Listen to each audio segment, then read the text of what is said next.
You're listening to the iRacers Lounge podcast, where we discuss everything iRacing in a casual setting. Enjoy.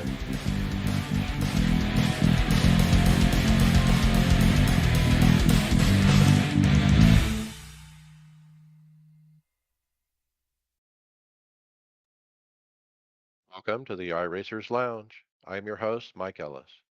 iRacers Lounge is a podcast for the iRacer, where we talk all things iRacing in a casual setting. Joining me are the usual characters, Brian McCubbin. Hey everybody, how you doing? Hey, week 13, David Hall. Better known as Build Week. All right, Donnie Spiker. Hello, everyone. How are you? Real good. Greg Hectus. What's up, everybody? Hey, and Steve Thompson. Hey, welcome everybody. Come on in and take a seat in the lounge right there next to Mike Ellis. But don't sit on his lap, sit next to him. Well, maybe. It's week 13, and we will be diving deep into all the new and exciting content from iRacing. We'll check out some highlights from the Sim Racing Expo held last week in Germany, and we see our first reviews of the new SimiCube active pedals. All this and much, much more on this week's iRacers Lounge podcast. And remember, you can follow along with us in real time on your PC or mobile device as you listen to the show and see for yourself all these great topics and products we'll discuss by visiting iRacersLounge.com and selecting show notes. So let's see you there.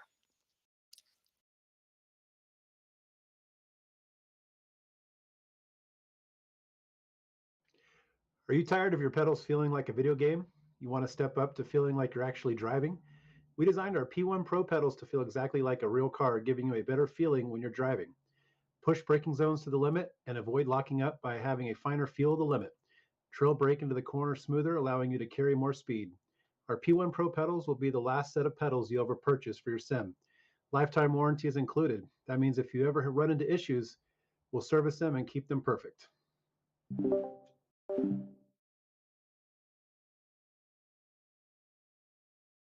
All right, on this light topic day, we're going to kick it off just with a little bit, just a tiny bit of discussion about the Sim Racing Expo. Holy cow. I was off work, and I got to watch several people who put up videos of the Sim Racing Expo. So I took some notes, collected some links, and let's go over those. Um, it looked like fun. They were pumping DJ music at one point at the Fanatic booth. They were giving the mic to the guy, Gamer Muscle from YouTube, and he's yelling and trying to get everyone pumped up. It looked like fun. There wasn't a lot of people there on the Friday video I saw. Apparently Saturday they had a bigger crowd. It was a big show. It was a big facility. They easily could have supported another 10,000 people or so. They had big booths, lots of space. Um, anyway, it looked like they needed more people. Um, Out of all the wheels that were shown, I mean, the one that really jumped out at me was, and we've seen it before, the P1 sim wheel with a vertical display, and it just looks freaking awesome, when people were handling it and whatnot. And then also we got a sneak peek from Asher Wheels, uh, who just announced their V3 last week. Um, they have a McLaren version coming this next year, three different ones. One with the display, all branded by with McLaren in the middle. So who knows how much those will cost?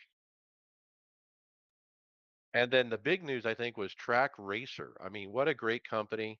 They're going to be doing all kinds of stuff. They're going to be doing load cell pedals with haptic. They're also doing their own butt kicker style transducer with amp. They're also doing a formula wheel as well. They're going to do everything. Um, that guy actually rumored that this event might move from Europe to Canada next year, but I never saw anything else to corroborate that. Um, the guy from the Overtake, GG, he loved those SemiCube pedals, the active ones. He said they're so cool and are definitely worth the 6K. That was the first impression I saw. Uh, and then there was an interview with Thomas, the CEO from Fanatec, who actually brought his own supercar and his own F1 Toro Rosso Sebastian Vettel winning Monza car.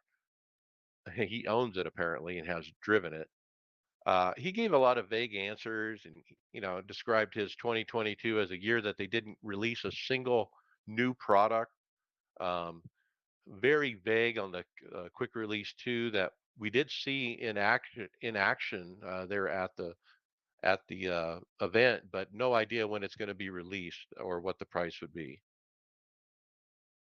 Final note: Cube Controls has a GT version of their new wheel coming as well. Oh, that's a mouthful, huh? Yeah, Mike, back on that McLaren wheel. I wasn't sure looking at their Instagram post if that from Asher, if that wasn't like the wheel and build stages. Was it announced that they'll have the 4 different models of that same wheel? Well, it seems so. They had a mock-up of each one there, and no release date. It has said later next year, and no price either.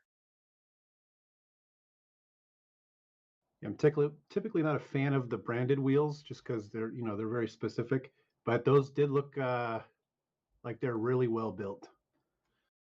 McLaren wouldn't put their name on them if they weren't. And Asher Racing, remember, that was my top two in my pick for wheels, and I almost bought an Asher wheel, and I still would today. But if I was buying one, I'd almost hold out for that McLaren.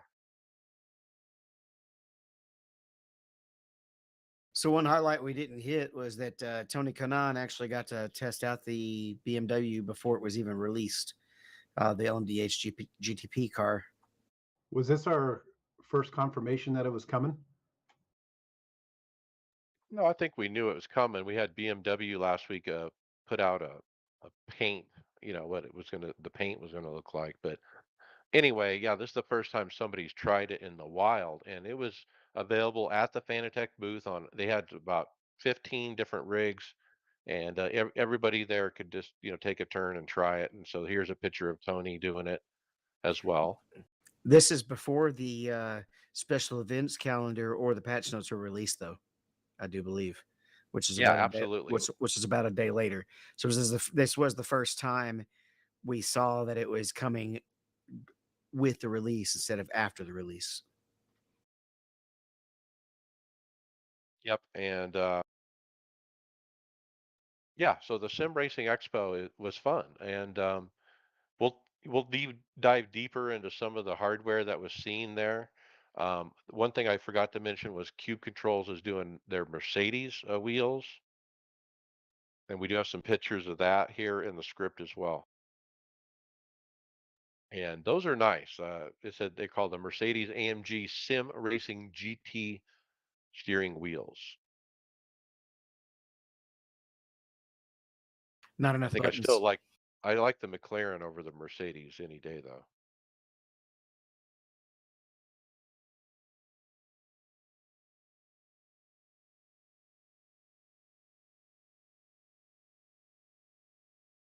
Well, I guess we're ready to start talking build then, yeah. And the first thing we got is a bunch of pre-build teasers, including a drop of the course Magni Core. I don't know if you pronounce the S or not. You usually don't in French, but I've heard so many people say cores that I'm not sure if it's pronounced or not. Is that because they're all Coors. NASCAR oval racers? It's Yeah, very they're thinking possible. Coors, Golden, Colorado. So Got mountain fresh stream water. was this a surprise for us? We had talked about it last week. We just noticed it Yeah. on we noticed it on one of the pictures. Was it of the BMW? No, the BMW Toyota. paint? Oh yeah, the Toyota. Yeah, I was in the background, but now we got actual pictures of it and whatnot. So yeah, they put out this was all before the build, of course. One of us really excited about this dirt track. Yeah, that would be me, David. The next thing that they posted was a Twitter picture of the next dirt track that's coming to iRacing, and we were able to figure out that it was Lincoln Speedway. It's a 3/8 mile dirt track in Abbottstown, Pennsylvania, which is about half hour from my house. And you see in the background, I do anyway, in these pictures, Brian, the rolling hills with the heavy trees, and that's really what that part of your state is all about, you know. Yeah, it's pretty accurate. I can get into it later, but I was I've been to this track many times, so and for the most part, it all ringed pretty realistic from what I remember. Even some of the houses on the other side of the street looked right. So it's pretty cool that they did a really good job of representing what this track really looks like. Where action is the attraction, they said. I saw a post last night about this track and the Lucas Oil dirt track having lights in real life, but not having it in iRacing quite yet or having it work. Um, I don't know. How long does it usually take for them to give us the full version of a track when they release it? Well, you're jumping ahead, but yeah, and later in the script, it looks like it took them 1 day. So I think they put out lights earlier today, Yeah, or 2 days. That would be 2 days. Yeah. the patch was quite big. It was a gig by itself. Anyway, yeah. So the next one we had was a teaser was the BMW Motorsport. We got a video of that hybrid. And David, you've already driven it. Well, You want to tell us real quick what you think of it? you actually jumped past Sebring.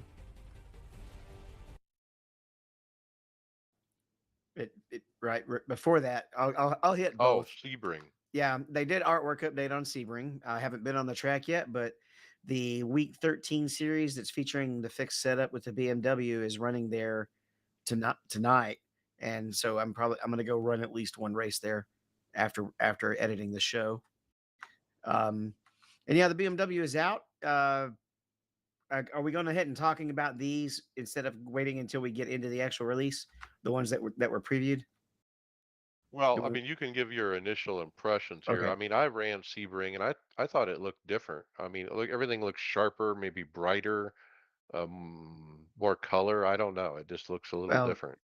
I think it's mostly signage and scenery updates. It's not nothing, no changes to the surface. Yeah, which But is still nice. Nice to see. yeah, the BMW is basically like the F4 as far as how the hybrid system works. I'm a little sad because I really liked how the 919 drove because it's something about it suited me. I could always outrace my I rating in that car. Basically, is the best way to put it.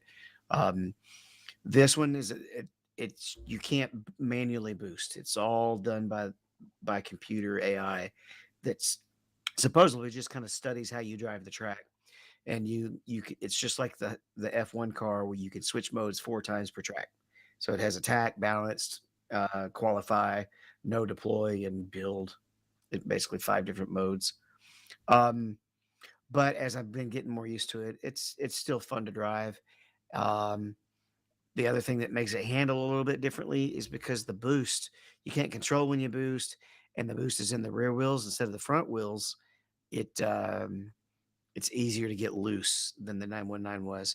Whenever the 919 would try to get loose, it just wouldn't because you were getting front wheel power and you're basically getting 4 wheel drive in the 919, and you don't get that with this.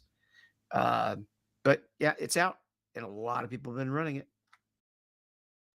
Another fun car that is out is the Toyota GR86.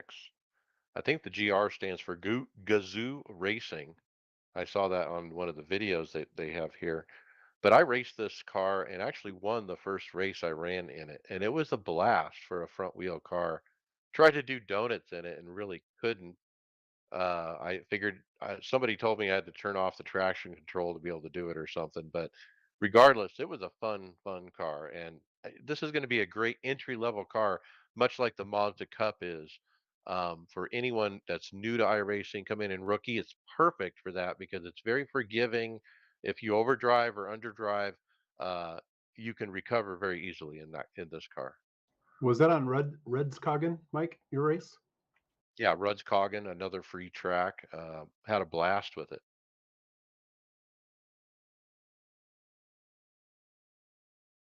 Looks like that series is taken over too. I don't know if we're talking about that later, but the series is changing from the Pontiac Solstice to this car too.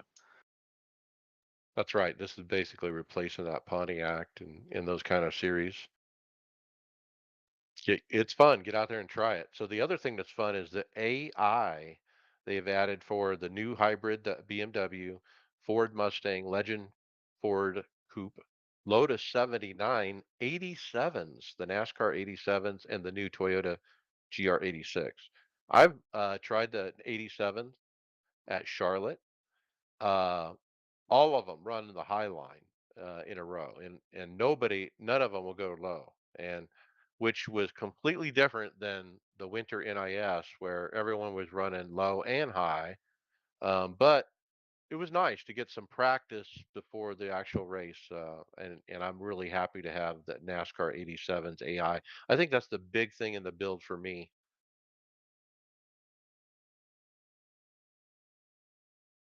Hey, did I miss something? It says in this tweet that AI is, these new cars for AI. It's like now you and your friends can compete against the AI. Are you able to race with other people against AI cars now? Because I don't remember Yes. Hosted. that. And hosted, yes.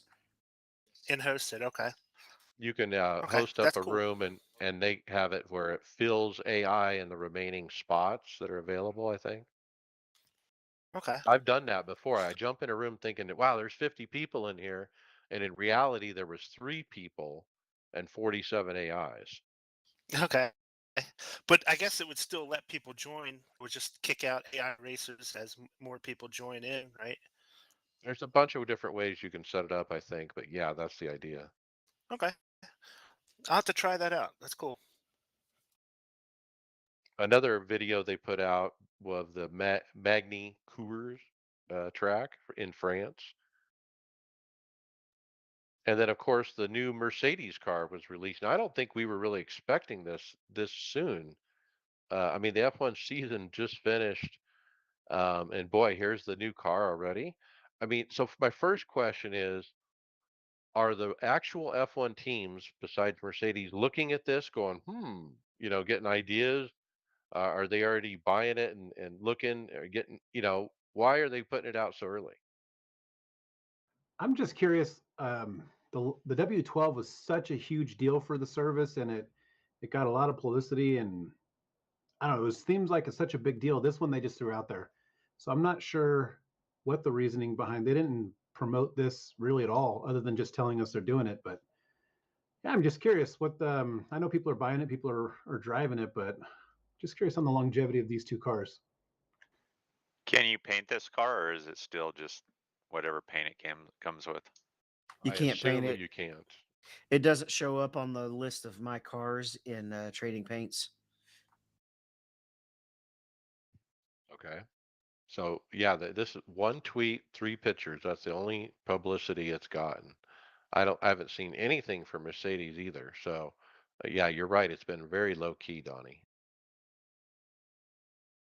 Yeah, and as far as the other teams buying it, I'm almost certain if they have the service and they have the capabilities, they're going to buy it just to check it out, whatever they can gain from it. But I don't know. It wasn't the best car on the track this year for the first time in forever. So we'll see. Maybe that's why. Well, speaking of trading paints, Donnie, do we need to update all of our paints or not? This one made me super nervous, and I was talking to you about it a few weeks ago, Mike. I painted all my cars for next year. I painted like 10 cars in different schemes, and then you're like, you got to hold off because you never know what they can update. And then we get this, so I got super nervous, but I didn't have to.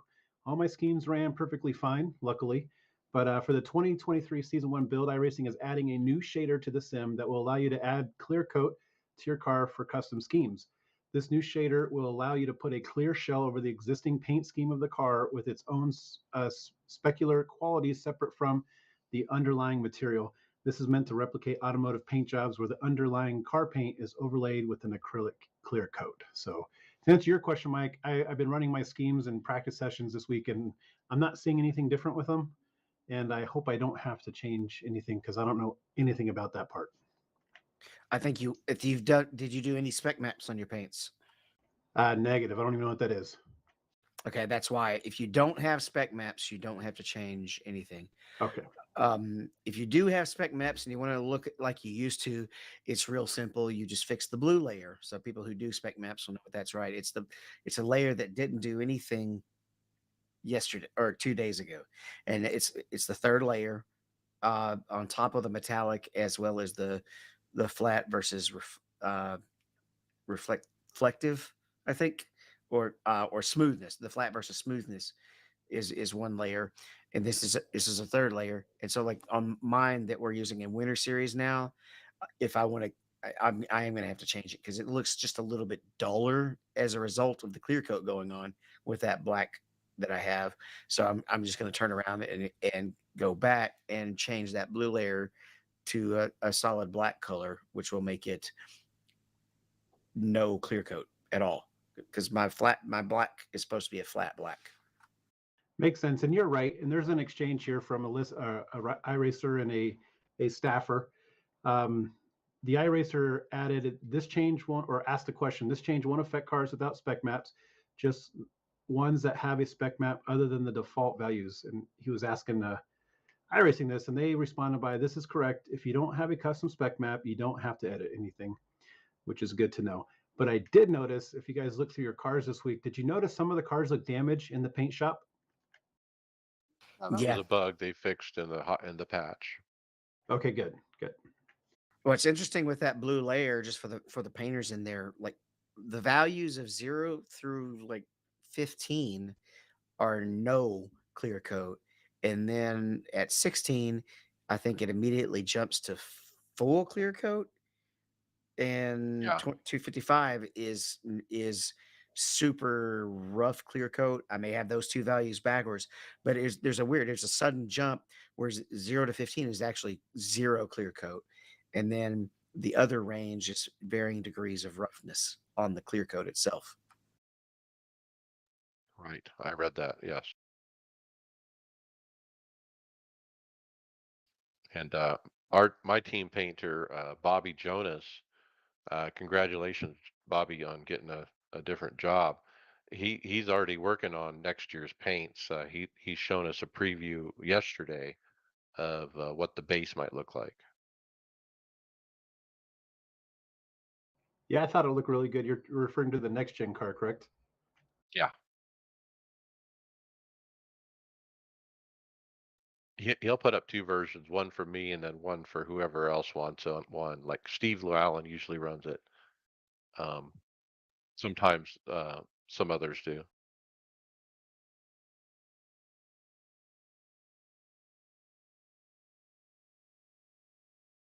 Well, we're still talking paints. We have trading paints of the year going on. It's they're taking votes for the round one in the paint of the year contest, and they're also taking submissions for the ugliest paint scheme as well. You know, it's funny they say ugliest paint scheme, but I'm looking at the one we have in the thread here, and you still have to have talent to make it look that ugly, but look good at the same time. It's almost got like an ugly sweater theme to it. Now, looking at the best team paints, to vote on, man, there's a lot of good choices here. The winners have already been picked here in round one, so you can go onto the page and see who's won it, and so on.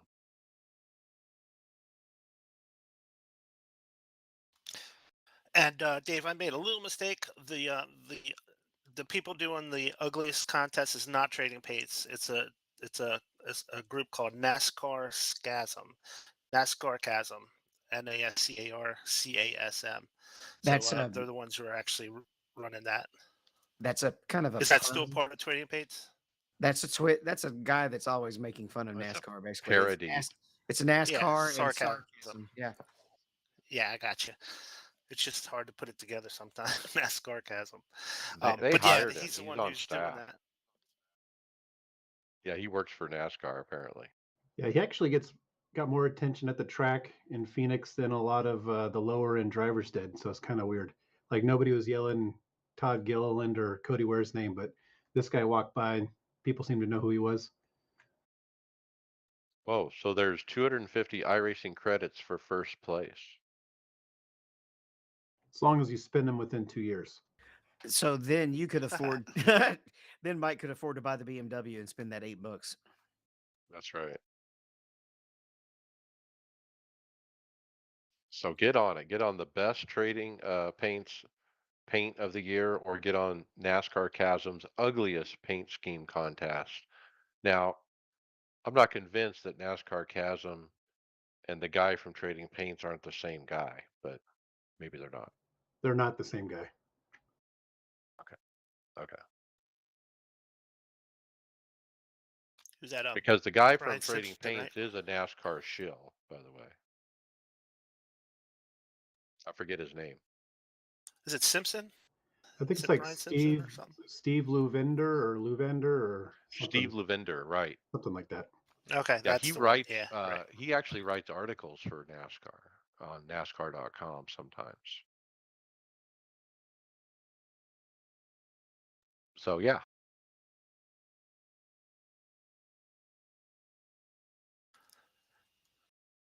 Steve, you put this one in here.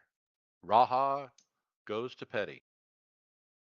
Yeah, Jamie Little posted on Twitter that sim racer Raja Karuth will be joining Petty GMS full time next year.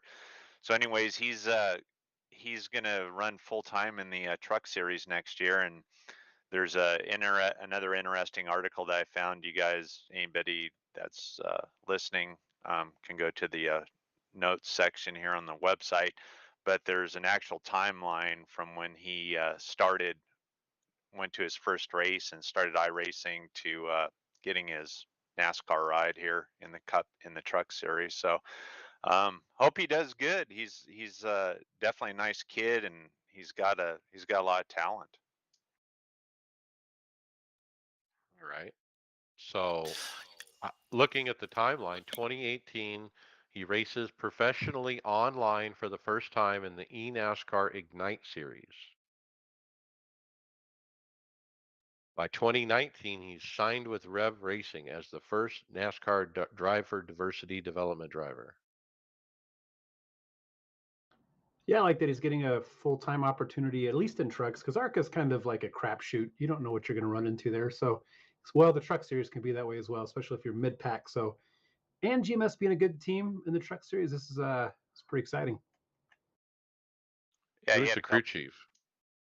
I just hope he doesn't catch a lot of the same crap that Haley and Natalie got uh, with just being disrespected because he's coming up a different way.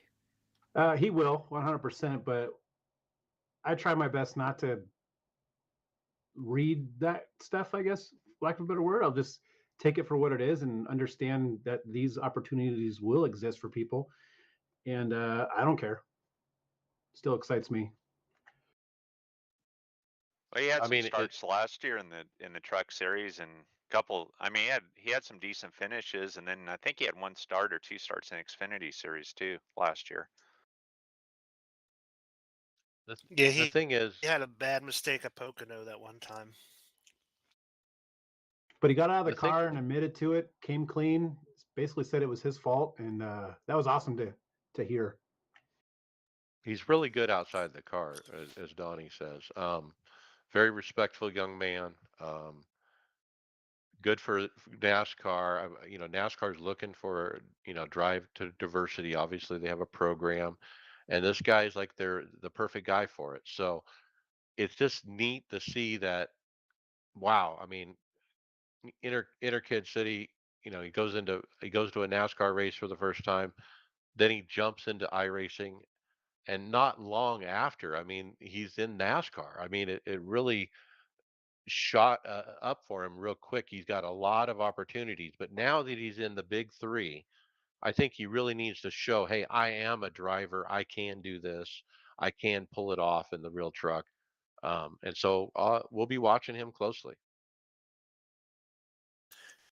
Yeah, I remember them talking about him on Door Bumper Clear, how impressed they were with Raja as being asking a lot of questions and just being a sponge, just taking up as much information as he can. It just goes to show you that there's a lot of depth to him. He's not in it just for show. He's serious about it, and he wants to learn and he wants to get better.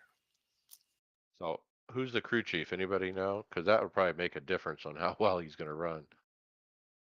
Yeah, I don't think they've announced that yet. But hopefully they pick a veteran, crew chief that's doing well in the truck series that can mold this, make sure he's got the right equipment. Like Donnie said, it's a crapshoot sometimes, depending on what team you're with. But this is a good team. I mean, the NASCAR socials were playing up, the association with Jimmy Johnson. And I think Jimmy put up a little video this week, praising Raja. And maybe they'll bring in Bubba Wallace's old crew chief that he had a couple of years ago in the Cup Series, because he was his crew chief when he was racing trucks over with Kyle Busch. He's a pretty good crew chief, and I think he's got some affiliation still with GMS.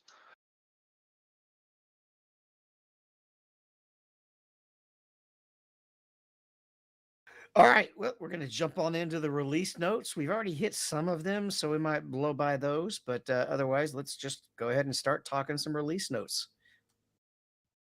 Stuff we haven't talked about. Let's mention that. So Ford Mustang got artwork updates. We talked about Sebring already, but also we got VIR as a free track with a new laser scan. Now that's not out just yet, right? That's coming soon still. Did that come out in the last patch? Yeah, it says coming soon, but it's in the list. Active Reset, which I have not tried yet, but I'm only hearing great things about it. My son's already using it. I watched a great Nick Neben YouTube video on it, and I can't wait to use it. We've done it. I got to try it. I mapped 2 buttons, and the first button is to set the start point, and the second button is to start it over, and reset it. And I was just trying turn 1 at Charlotte in the 87 over and over and over. I did it like a dozen times. Did it help? I think it actually might have, because then I went into qualifying and actually got a decent qualifying lap. And so I think it really presents to me a new way of practice. Wow. Am I actually going to practice with this? I might. For the oval, you're right, Mike. For qualifying, it's going to help. And I think maximizing your pit entrance, being able to practice that over and over is going to be really huge. Yeah, that's a really good idea. I teach music, and one of the things we really try to get through to our kids is to not practice their large etudes or practice exercises in gigantic chunks. Don't try to learn a whole song at once, and don't try to improve a whole song at once. And every day when we're working on scales, we're learning 4 notes at a time and just repeating them and repeating them and repeating them and drilling tiny little chunks and burning those into muscle memory. And it's called smart practice, because the phrase is not perfect, or the phrase is not practice makes perfect. The phrase is perfect practice makes perfect. And so this gives you that same kind of opportunity. I really like the idea of pit stops, because that bit me in the ass in the league race Monday. But something like turn 1 at Daytona Road, that's the kind of the scariest corner in Daytona. If you overdrive that just a little and get on the brakes too hard, you're in the wall. So yeah, it's just a great opportunity to practice smartly. Yeah, Right. Like, especially on old tires. Can you imagine just being able to practice your pit stop on worn tires, coming in and coming in and coming in? That'd be awesome. yeah, it preserves the tire, you know, strength or whatever at that moment you push the first button. Um, It's awesome. I mean, I really had be to think about, like, practicing Daytona roads, like David said, turn 1 over and over. The old way, you'd have to do this for 45 minutes or something just to do it, 15, 20 times. With this button, now you can, like, do it in, like, 5 or 10 minutes or even less. I mean, it really you can do that corner over and over and over, just one right after another. Yep, I'm very timid with pit entry and my heavy braking zones on road courses. So when we heard about this a couple months ago coming, I thought it was super awesome. Then selfish me started thinking, it's like, no, everybody's going to have it. So everybody's going to start practicing. But maybe this can help raise the quality of racecraft in some scenarios on the service. Maybe if people take the time to actually use it. And as David says, practice smarter.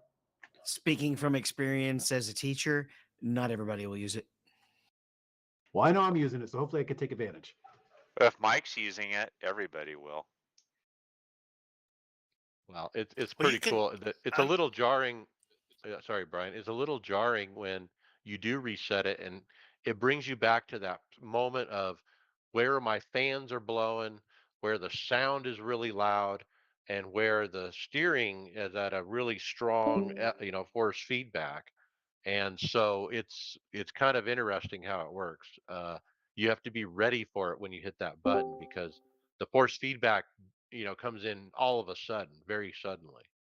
And they mentioned the track status changes, but your car doesn't. Your car reverts back to when you originally hit the button. But I guess the track keeps changing and the weather keeps changing as you go along. But I guess when Right, you revert cloud back, just cover. your car resets. Right, temperature might swing a little. Okay, track polish surface modeling is new. Soft surface modeling.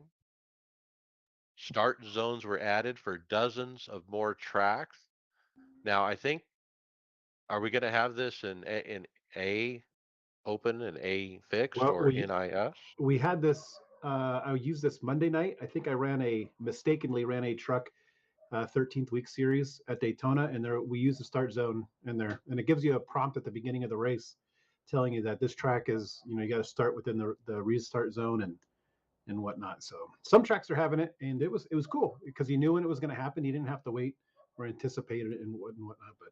But I, avoid I the 13th week truck series. Do not run it. I really hope it goes into the official racing because they've been using it in the winter series, and the restarts are so much more reasonable now that there's not such a gigantic Predictable. restart zone. Yeah, nobody's doing all this crazy bouncing and jumping in games. And what's interesting, it really does seem like the flagman actually throws the green as soon as he sees the leader go, even if he goes at the very beginning of the start zone. It goes off of when the throttle gets hit, right? That's what it seems like. Okay, so the starting grids were expanded to 60 for dozens more tracks. GT3 class tires and vehicle parameter updates. Now, this is big part of the build for the GT3 cars. New tire stuff, new vehicle parameters. I've run several races. I'll tell you about my thoughts on that later. I haven't jumped into GT3 since the patch. I have been spending most of the time in the BMW, and it does have the new damage model. It was fun at the end of Spa. I intentionally ran straight into the wall and popped the whole front clip off.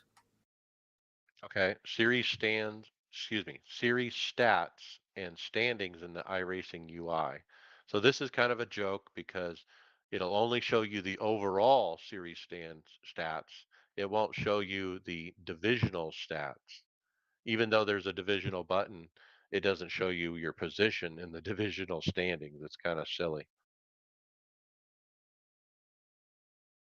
Have you checked it since the I'm hot sure fix came they'll out? get it right soon. Yes, it's still broken. What about hosted I'm sure races? they'll Can get you it can right you tell soon. can you tell if there's a practice session in hosted racing yet, or a race session? No. No, that's still very confusing. If you're like, there's the new grid thing, I think it's called grid view, a race grid view, and it doesn't have a scroll bar and a scroll wheel, and I don't have a scroll wheel. I use a trackball, and you literally can't go down. So I have to like click on the screen in the middle of stuff and then use the arrow to scroll down to be able to see lower on the page. It's just silly. And if you click on a race like you want to race it, there's a register, but right next to it, it says practice, but down below it says race. And it's not clear to me at all if I'm registering for a practice or a race. Baby steps. They'll get there. They'll get there by March, I hope, right? We'll talk about that later. New damage model for the GT3 class cars. We talked about AI was added for a bunch of stuff.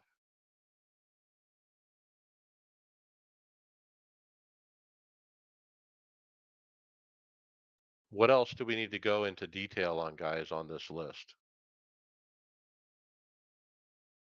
Did you guys see any difference with the track polish on Sebring? Oh, like I said, Haven't raced. Sebring looked pretty neat to me. It looked different. Did it Well, feel different? track No. polishing is something a little bit more specific to handling in that it's actually supposed to increase the grip in the groove on road course racing. It's not applied to oval tracks. Interesting. I wonder if this soft surface model is a reaction to that Spa 24 we had earlier this year. It says all types of off-track soft surfaces now behave with more realism, including grass, dirt, gravel, and sand, and so on. So if that was something they were already working on before that event happened, or this was a reaction to it, but it looks like they're going to try to solve grass dipping.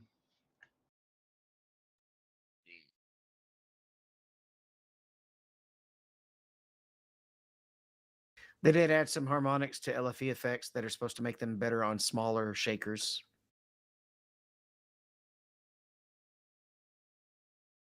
Yeah, I'm looking at this AI list, and I haven't done any AI racing at all. I probably wouldn't even know how to start a session, but you almost have your own video games within this sim that they've built here. Sorry, Steve, I'm referring to them as video games, not the actual service we race on. It is a sim. You are correct, but you can almost have your own F1 game in here. You can have your own NASCAR game, IndyCar game. It's kind of cool.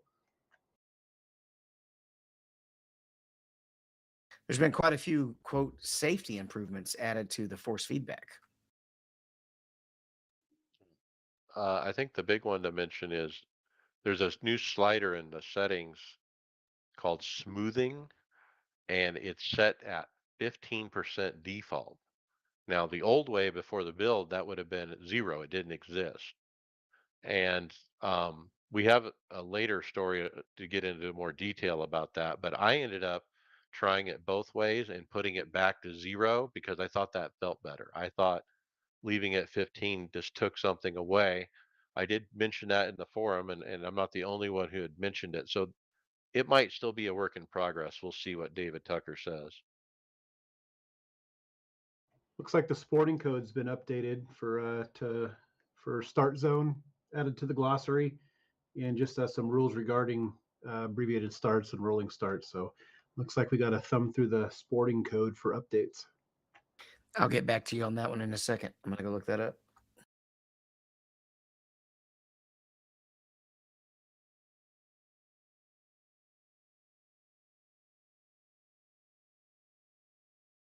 We had already talked about the changes to the credits that the like iRacing bucks that are gifted to you within iRacing will go away after 2 years. Let's just set up updates They on the didn't mention cars. that. Did they mention that about the was it Wild Horse going to free, or was it Wild West? I It get was those two Wild confused. West, I believe. Yeah. Yeah, that's free now. Wasn't mentioned in the notes.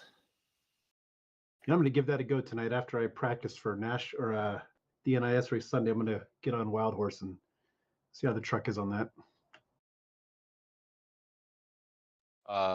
Daytona Rallycross and Dirt Road have 2 new track configurations. We got Dirt Road Long, Dirt Road Short have been added to this track. These configs match the Rallycross config versions of similar name, but have the Joker lap section removed and disabled for pure dirt road racing action. I'm curious because those Daytona courses, you actually hit asphalt on portions of it or concrete, one of the two. So I wonder if there's a strictly dirt portion that you run on now. So I did check the sporting code, and the way I'm reading this, it looks like the start zones are now just a part of the official sporting code for restarts. Protest City coming up. Well, it will penalize the leader if they don't maintain the pace speed. They'll in race penalization, right? Because what's the percentage actually read the sporting code? So it's very important to actually read your sporting code, follow the updates, and know what you're doing out there. So yeah, I can imagine it's going to take a while for people to catch on.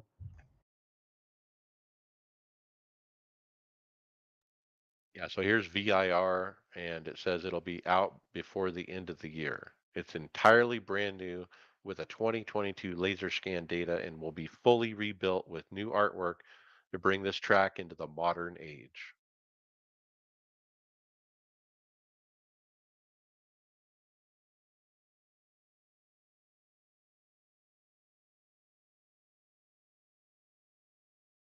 And then Phoenix, the old Phoenix has new track configurations, much like I mentioned before, for dirt road, where they reuse the rally track but remove the Joker.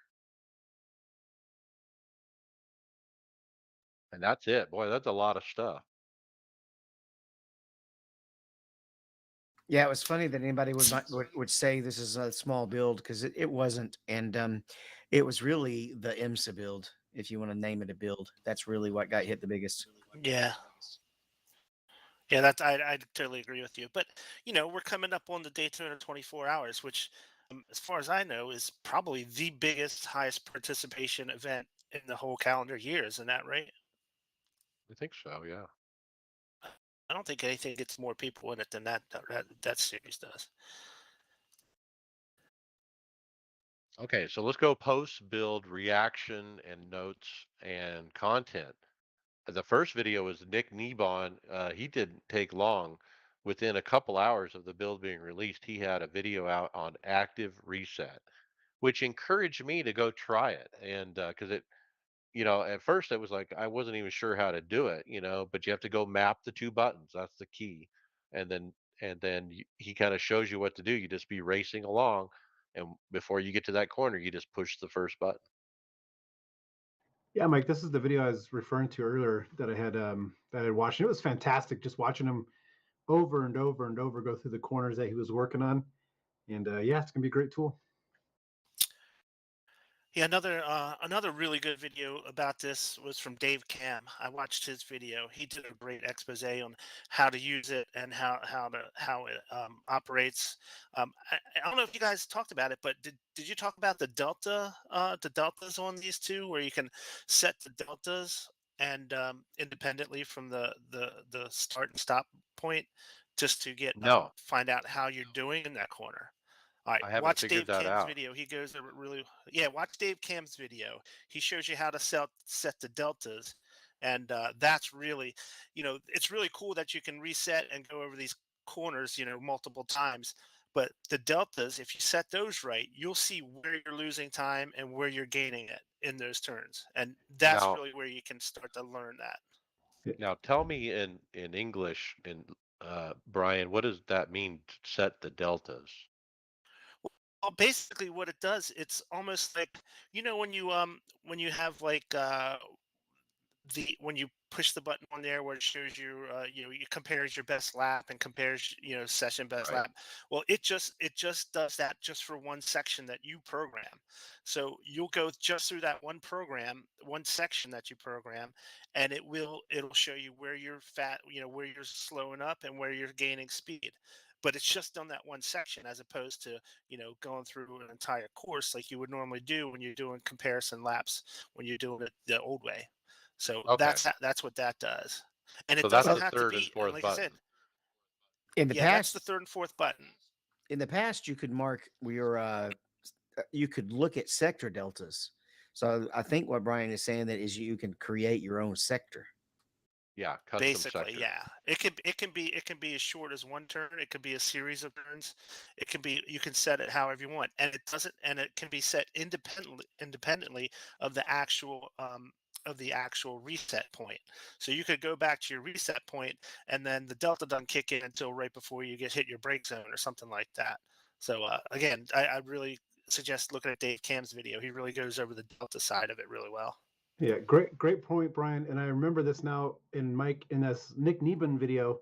He's actually using it, but he doesn't articulate how he did it. But you can tell when he's talking about he's getting faster here, here, and there. He's actually using what Brian's talking about, but I don't think he goes over it. So watching Dave's video is going to be key, figuring that out. He I don't said think You're he right. said that was his favorite part of the whole build, was this active reset far. So like me trying turn one at Charlotte in the 87 over and over. I was doing active reset like right at the entrance of turn one. And what I learned, like I said, the feedback and everything is very immediate. What I really need to do is back up that to like maybe the start finish line and have that the beginning of the active reset. And then put the delta start point like at the top of turn one and measure just turn one. Exactly. That's exactly right. That's really where you're going to get the most out of this active reset, I think. Cool. Other notes, Greg West posted post build in conjunction with the release of the Toyota GR86. They've announced a new series, the iRacing GR Cup Fixed. It's a D-licensed 15-minute fixed setup race. It'll include 7 free tracks in the debut season. I expect it to be popular. It is very fun. I encourage everyone to try it. I won my first race in it. I mean, that's how cool it is. So also he announced that the same car will be joining the SimLab Production Car Challenge, replacing that Pontiac Solstice. And I And we're get, forgot who it was. Somebody on Twitter did a send off for the Pontiac Solstice. They did a 3 or 4 wide, 1 lap salute video. Farewell Pontiac. Was that a pretty active series? No, I Yeah, I don't think think the so. sim. I mean, they have a split or two. well, and this car will be replacing Mazda in the Roar, the 2.5 hour race before the 24 hours of Daytona.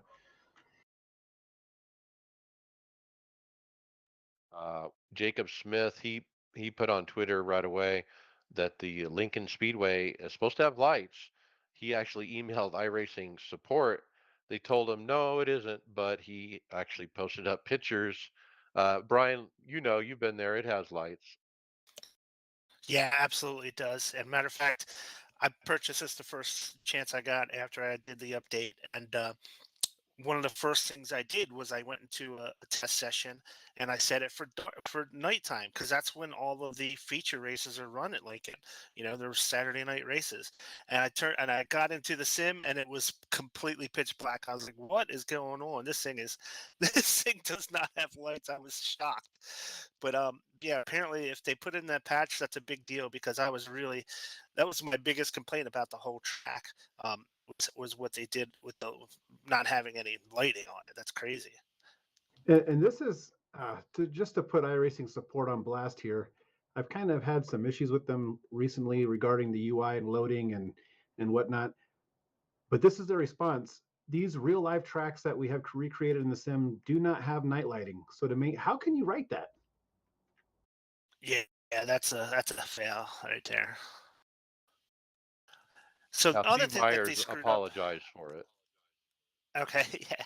The other thing they messed up on Lincoln Speedway, and this might be more of a logistical thing, is so the pit stalls at Pit Lincoln Speedway are outside of the track. They're on the back stretch of the track, and you exit the track. There's an opening in the fence at the exit at turn two, and you go through the pits and you enter the track on the enter of turn three. So that's where you enter and exit the track.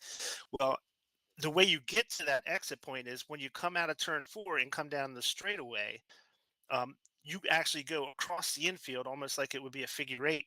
You go across the infield and you cross the track to get out of turn two. But in this one, the way they have it is these pits are on the infield of the track, which makes for a really, really awkward entrance to the track. So the way you enter the track is you come from the pits, and there's the opening is there in the front straight, and you have to come onto the straightaway, like where the flag stand is, and make a hard left to get going. And with a wing sprint car, you can't see what's coming traffic wise to your right. It's impossible to see what's coming. So you're just closing your eyes and making a quick turn and hope you don't get just plowed. So and I know they don't do a whole lot of tracks where the pits are outside of this oval section of the track. So they just kind of improvise that, I guess. But it makes for a really, really awkward entrance to the track. So Nick Nebon's video about this track was titled another half-finished track, dirt track, because apparently this is not the first dirt track that needed lights that got released without lights.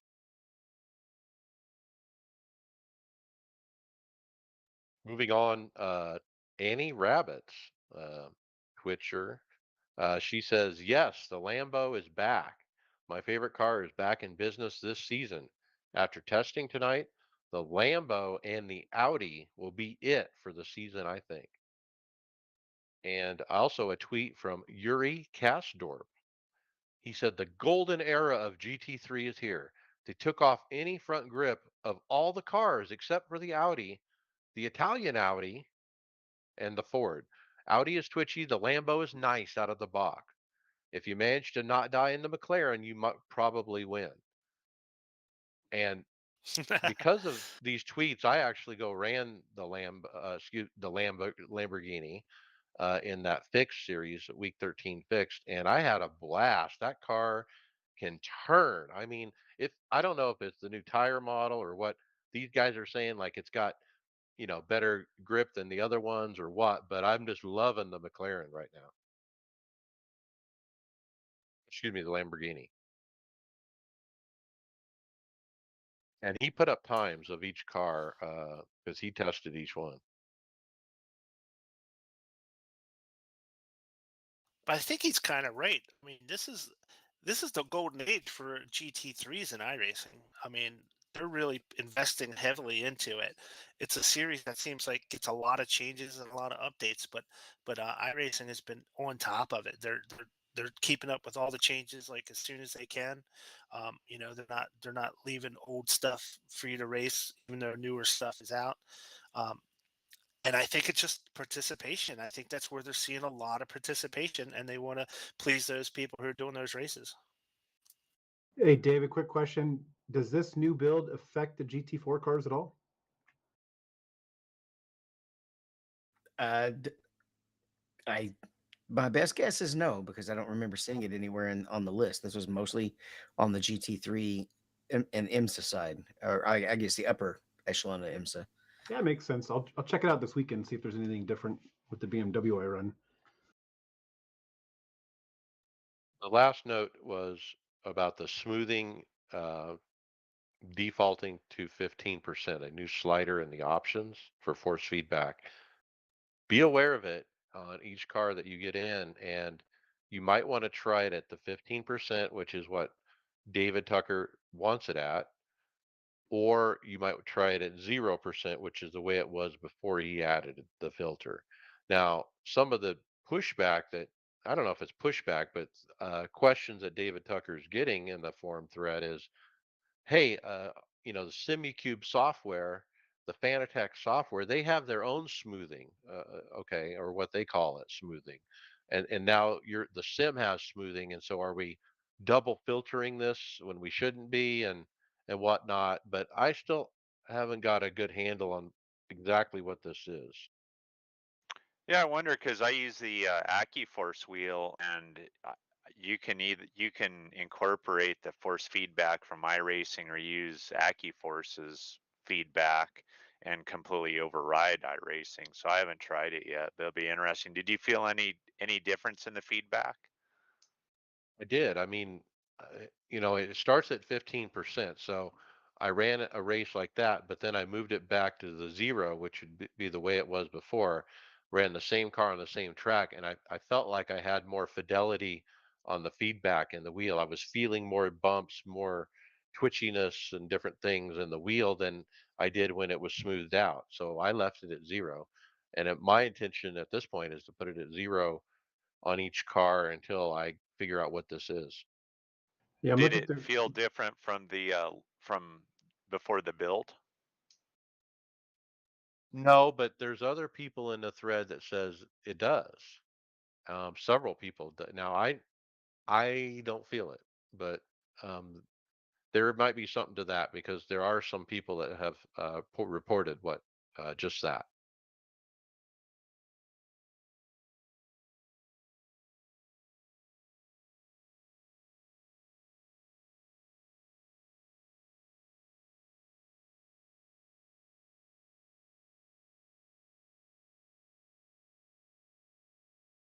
All right, we talked about it just a little bit earlier, but we also have a YouTube video from Annie uh, complaining about catching a foot cramp while she was in a session.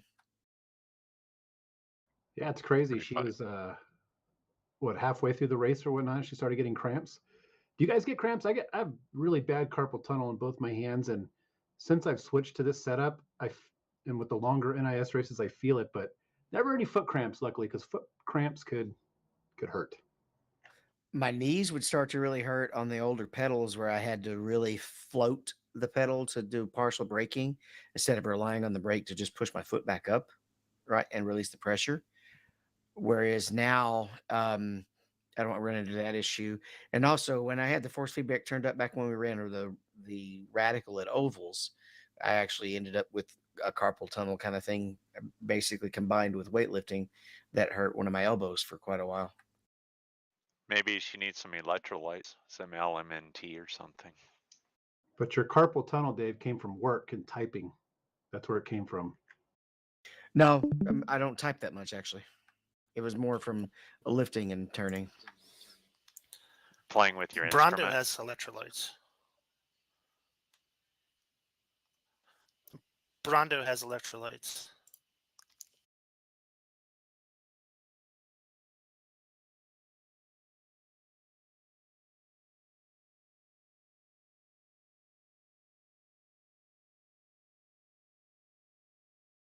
All right. Well, this might end up being our longest discussion, Mike. They're gonna pull the trigger, man, and it's gonna suck. And I think I just saw Mike pulling his headset off. Did we lose you, Mike? Yeah, All right, Mike's headset died. I'll get it going from a newbie here, only being on the service 2 years. So when I got on the service, I went back and forth between the UI and the website, and I ultimately picked the website. And then hearing you guys talk about it every so often, one day I just decided to use the UI, and I went cold turkey from the website. And I was like, all right, this ain't terrible. I can navigate it how I like it. You can set your favorite series, and I'll try to figure out the clicks here in a second if Mike wants to do that.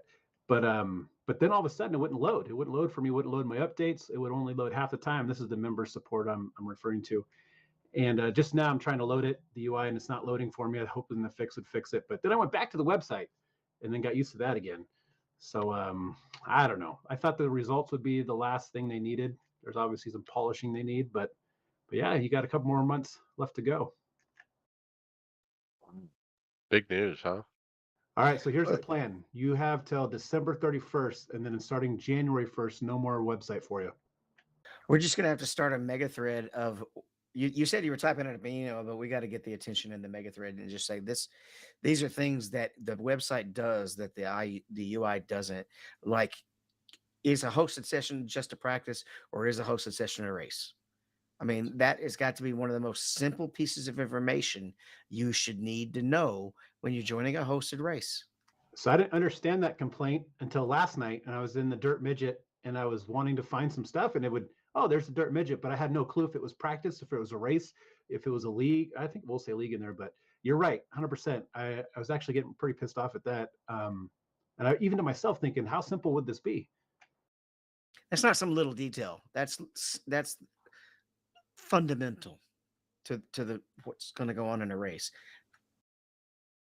Well, and it looks like the old site, they're going to use it still to update your membership and purchase iRacing dollars and credits and stuff. Oh, I went cold turkey once this was announced. I've been running the beta UI, and I'm going to call it that till it works correctly. To try to get used to it or try to figure out what are the workarounds. Like the workaround to what Donnie just said is clicking on the actual series page, and then it's clear which one is race and which one's practice. So there's workarounds that you got to click more, of course, which is silly. Um, but yeah, I went cold turkey. I tried a lot of different things. I think the biggest thing is I've probably have crashed the sim 5 or 6 times since I've gone cold turkey to beta UI. And guess what? How many times have I crashed the sim in the last 6 months? Zero.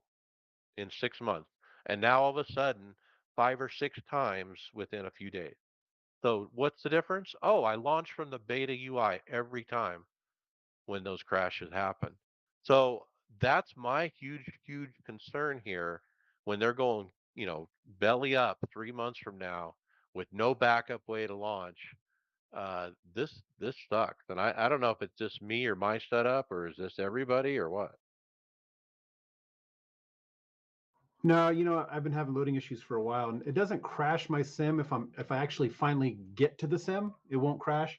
Like it usually won't go past 15%, and then I hop out, go to the member site.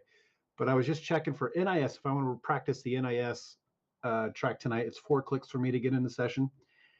Um, I do like for official series how you can. I think later on, come January, February, we need to do like a decent show on this because it's going to be a big deal once they go to the website. It's going to be a huge deal for people. But I do. There are things about it I like, and I don't want to bash on it too hard. But with Mike saying there's something wrong with it that they need to fix. They need to fix it now if they want us to use it come March.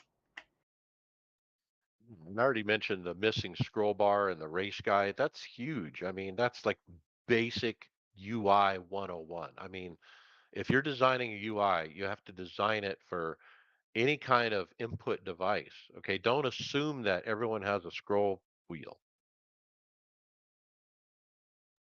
The other thing I noted on my list here is the series and standings. I mentioned that you can't pull up any kind of divisional um, stats at all. You can only see overall stats, which, I mean, who cares about overall? I think everybody's looking at divisional, right? You don't say, oh, I'm running 75th overall in NIS. You say, no, I'm running 25th in my division. And so you can't even look it up. You can't even look up like 2022 NIS Open. Like, how did I finish for the year? You can't even do it. Even though there's a filter that says active, if you undo the filter, it doesn't show inactive like you think it would. Nope. And so, yeah, that was a mess. Well, also for leagues, you can't download the race results and then upload them from the beta UI. You have to go into the website, download them there, and then upload them. So that still hasn't changed either. Well, you know what? My final thought on this topic is if they want to put a hard line in the sand, they better get to work. There's a At that, because it didn't work at all. It's come a long ways. I really dug through it today. I clicked on everything that could be clicked on. Um, I tried to, look at everything, and that's what I found so far that has a problem. I mean, there are nice features to it. I won't dismiss some of those, but man, you're right, 100%. And if you guys haven't noticed, it's almost Christmas. Time is flying. So come March, March will be here in no time. All right, so we already had our first hot fix one, Brian. Yeah, guys. So hot fix number one came out. David mentioned earlier that actually a fairly substantial sized hot fix. It did some tuning, fine tuning on the active reset and some paint shop issues. Fix an issue in the physics where collisions were disabled during the iRacing heat sessions. So yeah, so it came out pretty quick. Man, it came out really quick after just the build was 2 days ago. But that's why they have these week 13s to try to iron out some of the bugs. Um, Again, I hope I didn't see it, but I hope they added the lights for Lincoln. I heard that you guys saying that they did, but I'm gonna check that out later tonight.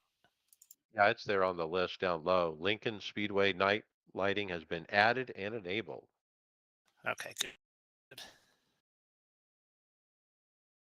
Now, one thing that I noticed in the forums is a lot of people screaming if they use VR that they've noticed a frame rate drop since the update.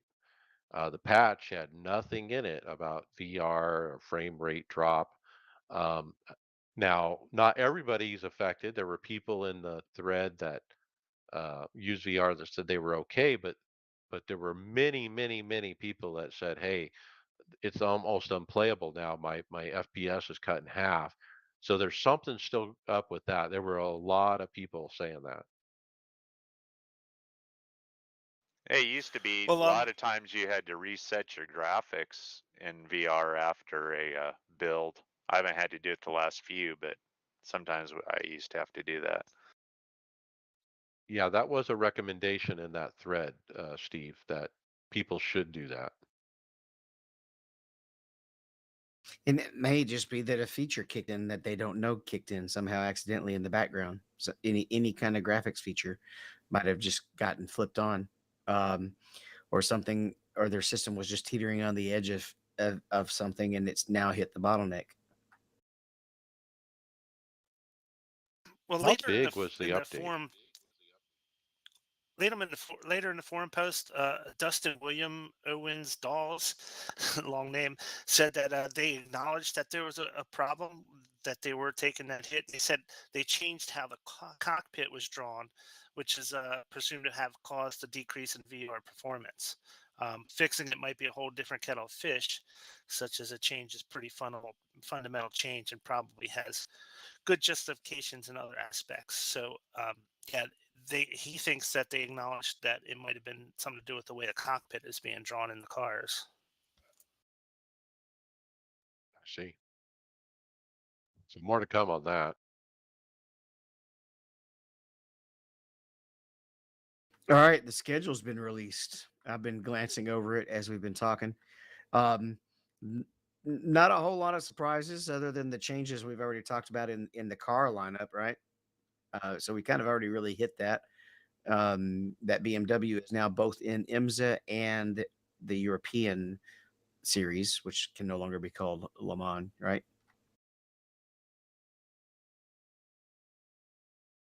Yeah, and then we talked about this last week, but the F2000 and the IR04 are going to alternate times. One's fixed, one's open. That's going to be fun. I'm going to try to get involved with that. I'm going to buy the IR04.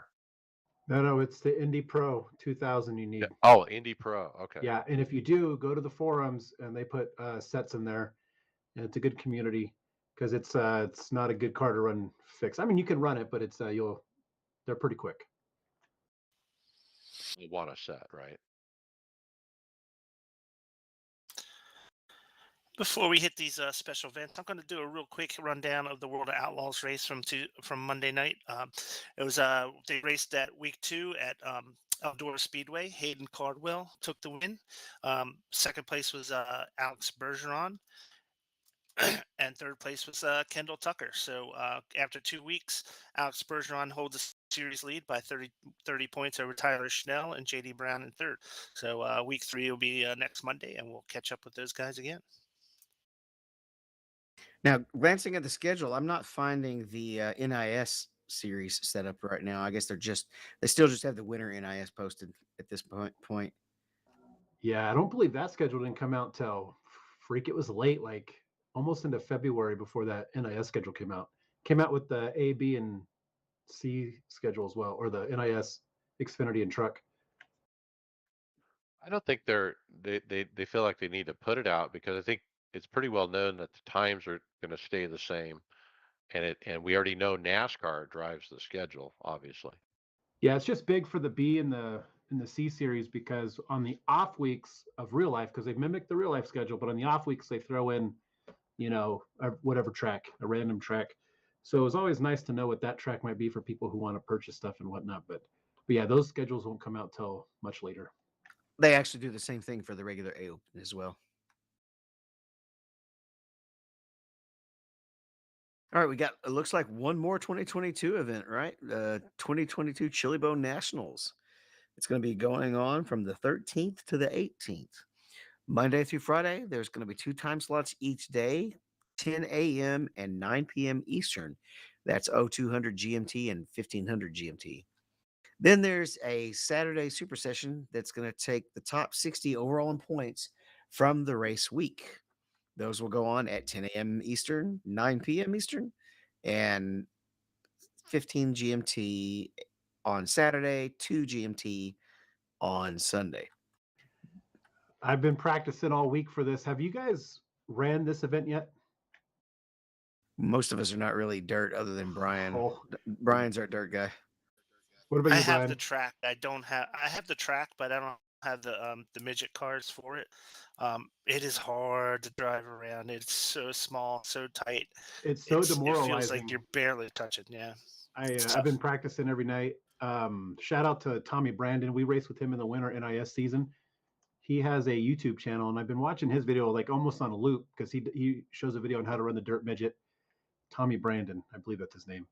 And man, it's so hard. And I was getting nervous about what the schedule was going to be like, so I put on my calendar for Saturday. But thank goodness I won't make Saturday.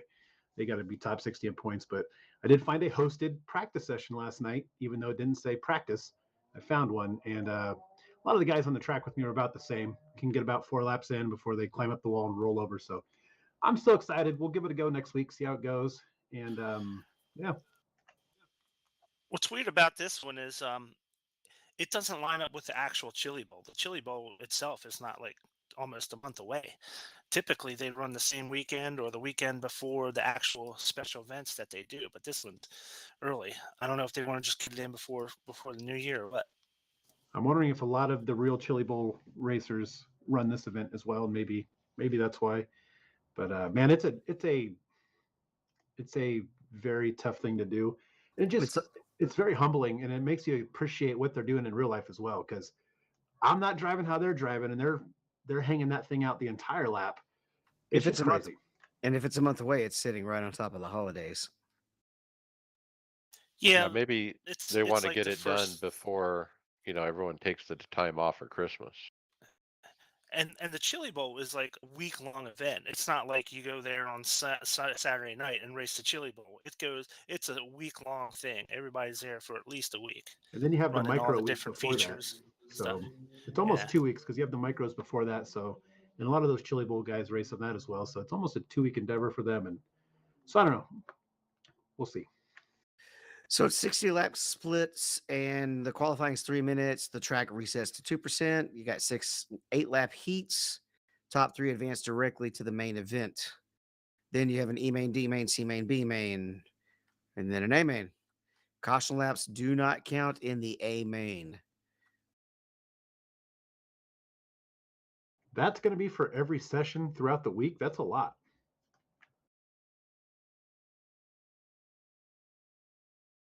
Unless you're good and win, I guess.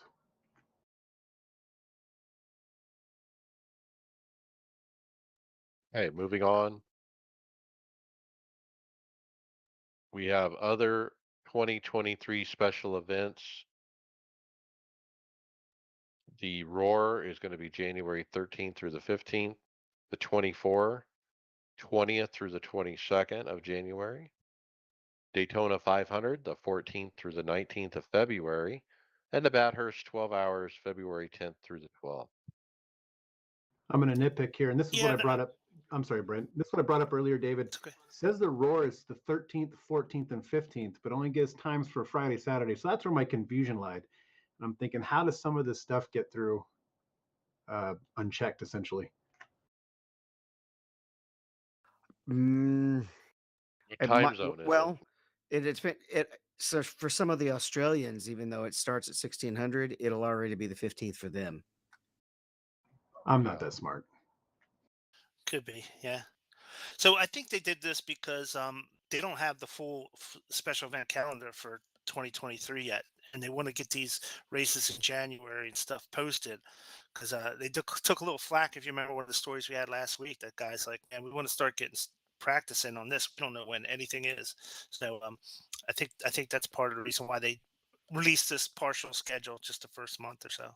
Yeah, and that's And perfect. announce the cars, to make sure, hey, buy the new car if you want to run that BMW. Yeah, if you're worried about a June race sponsor, don't hold up the schedule. No, this is perfect. We know the cars, we know the times, kinda. I have to ask for help though. Yeah, so this prompted us as a team to start talking about what are our plans And David, you just you haven't decided on a car yet. Well, it's not just up to me for one, but the I like the BMW, but I don't want to end up in a split with just one car. I'm I I'm like in this week 13 series, it's got the LMP and the BMW. Of course, everybody's running the BMW. So is it going to be that so many people abandon the LMP2 and the GT that lower I rating splits are going to be running just BMWs? I want to have the multi-class aspect of the race. Right. Well, I don't want to buy the car if we're not going to run it. It's $8. How much is I in your know. wheel? But that's the point. Buy the car if I don't have any plans of running it. You own the Lambo. You just reran that. Imagine you can run that BMW in 4 years. Yeah, I might. Now, all those cars will be changed up by next year. They'll be all different. All right, so we got to get our schedule together, and we kind of eyeballed, I think, who's on what team. I think we have some idea of that, but that's about as far as we've gotten.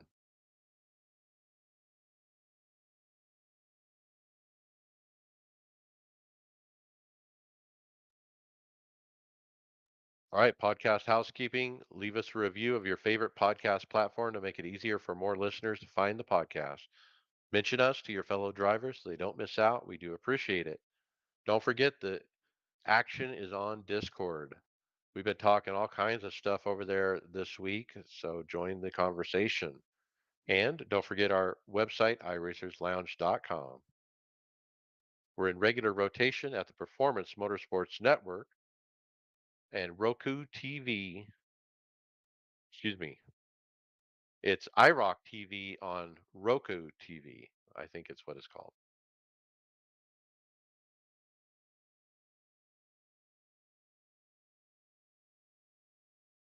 All right, it's time for some hardware software presented by Metro Ford. We're kicking it off first with Advanced Sim Racing getting radical. What do you think of this one, Donnie?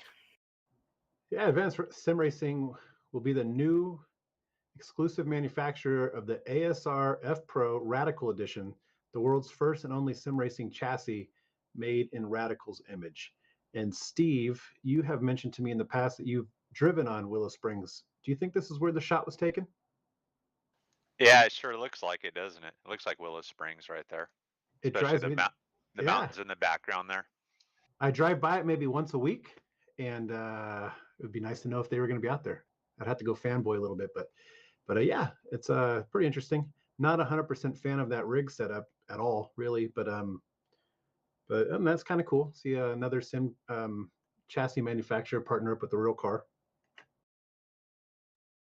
I think this One of might be one of the their things that first they formula. say is that sorry, one of the things that they're touting is that supposedly they get the seating position, the pedals, and the steering wheel all in the exact same spot as if you're in a radical. So that's one of the things that they're touting as part of this special. It gives you the right perspective as a driver for that car.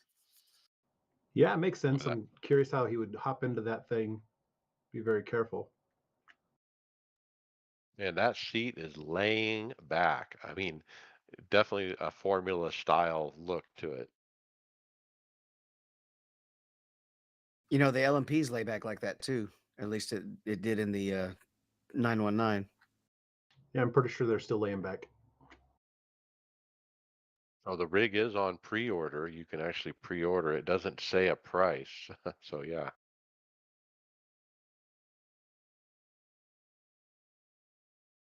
I mean, it might be good for like a radical dealership. Put a couple of those in the lobby. Is there a touring radical series anywhere?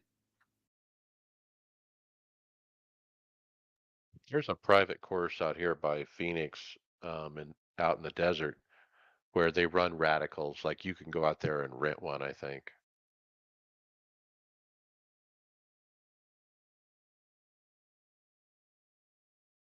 Well, we've got a couple of hits coming up next on some cube control wheels.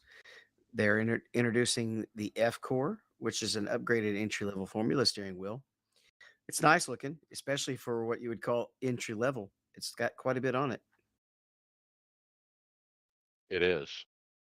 With one of the big brands, Cube Control. I don't know the price yet. I haven't figured that out. But they did announce it or start showing it at the Sim Racing Expo. Uh, Pretty nice looking. Yeah, nice set of series of buttons. What it doesn't have a lot of is rotary knobs. That would definitely be probably where they cut some of the costs. It does have two sets of pedals. I don't know if either one of them are analog. I think the bigger one that most people watched was their new GTX2, a completely redesigned GT steering wheel with 5-inch display with interchangeable grips.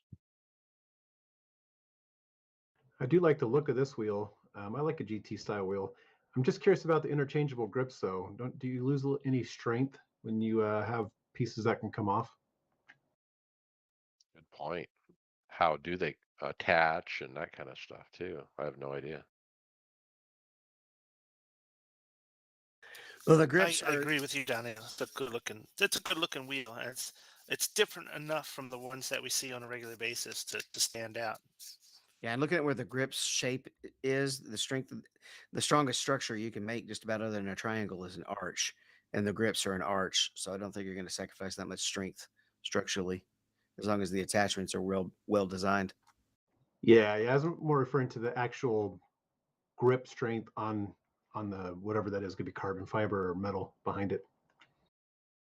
I don't even know how you'd pick a wheel these days. There's so many of them around. I don't know. You'd probably have a couple hundred hours in watching videos trying to pick one, wouldn't you? The Oh wheels have yeah. come out of the woodworks the last month, it seems like, but yeah, this is a good looking wheel. I like it. Well, what do people need? I mean, you need an oval wheel, you need a formula wheel. That's kind of what I got. But do I need a GT wheel? I mean, this looks like a formula wheel almost. I mean, it's just a little bit different, but I mean, holding it in your hand and racing with it, I don't think I need a GT wheel. I'll just run the formula wheel.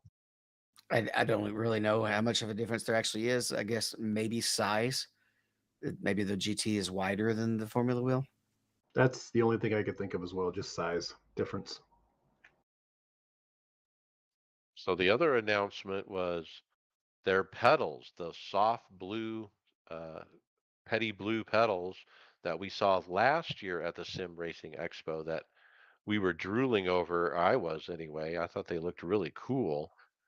They were shown again at the Sim Racing Expo this time with an updated design, and they're intending to sell them this year in quarter one.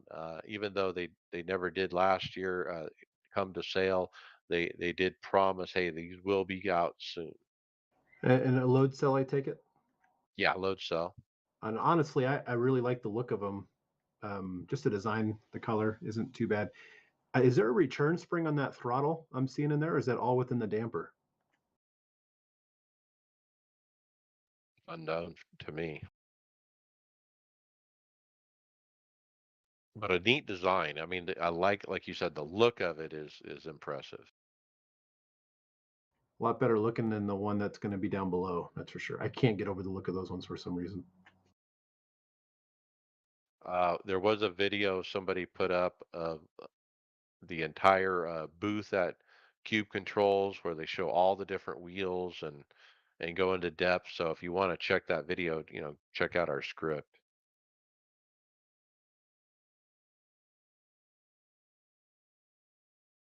They have everything up on a wall. That's pretty neat. I wish they had an expo like this over here. Well, maybe next If year it, we'll be traveling there to Canada, stay at Greg's house, and go to the if it's expo. Canada, man, that's a lot cheaper than going to Europe. I might consider it. Get a booth. That'd be pretty cool. Yeah, and I would like to just get some interviews with all these people. I'll hang out at the booth. You can do the interviews.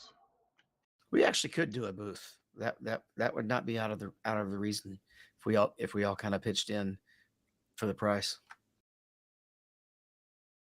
Do we have to just sign autographs and stuff, or what?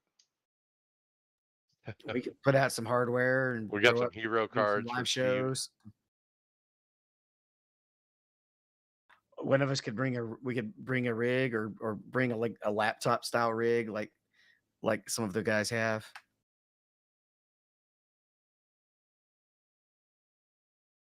Yeah, we got lots of Canadian friends out there that race. We could just have them bring it over. I think Lawrence is in like Indiana this week, so he's trucking rigs around the country, his sim coach's rig. So maybe talk him into doing a booth right next to us, and then we'll just we can use their sims.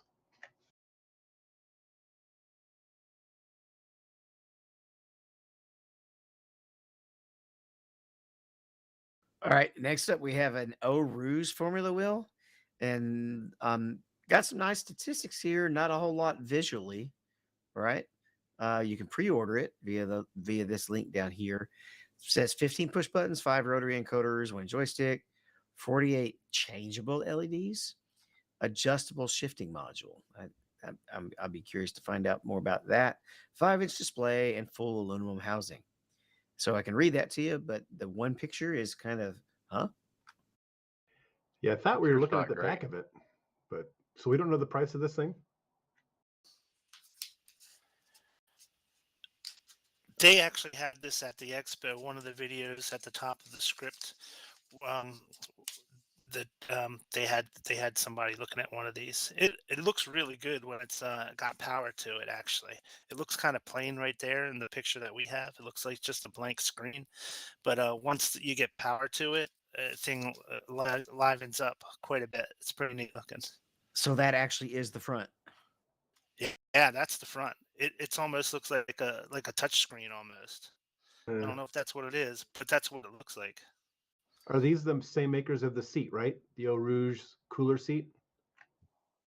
And they had motion rigs as well at the expo, some kind of motion cockpit thing. So we'll talk about that on a future show, I'm sure. But like Brian said, the wheels at the show looked way better than this picture does. Uh, so yeah, I think you definitely need power to it to liven it up. Well, Mike, I know you've been really eyeballing butt kickers and other options lately, so you probably have had a look at this next one. Yeah, the reason we have this video is I've been doing research on my next project, even though I don't have the funds. When I do have funds, what am I going to buy next? Well, if you're a sim racer, you're always looking at your next hardware purchase usually, and that's how I roll. And I've been researching butt kicker, which product do I want? Now, Tony Groves told me skip it and just get those things to put on the pedals that Steve got instead, which is not a bad idea. But I still like the idea of getting what's called a butt kicker plus and bolting it directly to the bottom of my seat. I found a flat spot on the bottom of my seat, right where my butt would be.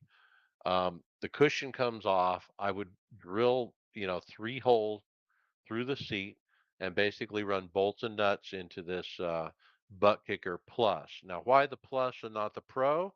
Because the plus has 3 mounting holes where you can literally just screw it directly onto something instead of using the pipe clamp.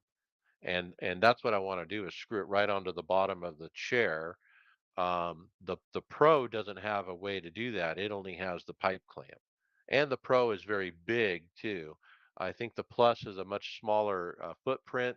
My seat belts are going to be right in the way, and I'm going to have to kind of put this right in the middle of where the seat belts are. But I think it will work. $280, I think it is. Yeah, I did watch this video, and it was neat to see some of the improvements they've made over the original gamer one that I have. You know, it's like USB connections now, and they have their own software. They never used to have their own software that you could use. So pretty cool. And still, I still think this was the first thing that I haptic first haptic type of equipment that I bought for my rig, and I think it really was the way to go if you're starting to, move on to haptics in your simulation. This is like one of the quickest, easiest things you can do without breaking the bank. Um, these LFEs are really good for starting you into the immersion type of side of sim racing. Now the Yeah, I think 280, sorry, Steve, I was going to say the 280 includes everything, the amp, the driver, the cabling, everything, the software, everything. They do sell a product called the Butt Kicker Advance where you can just buy the transducer itself, but you have to get your own amp and cable and all that.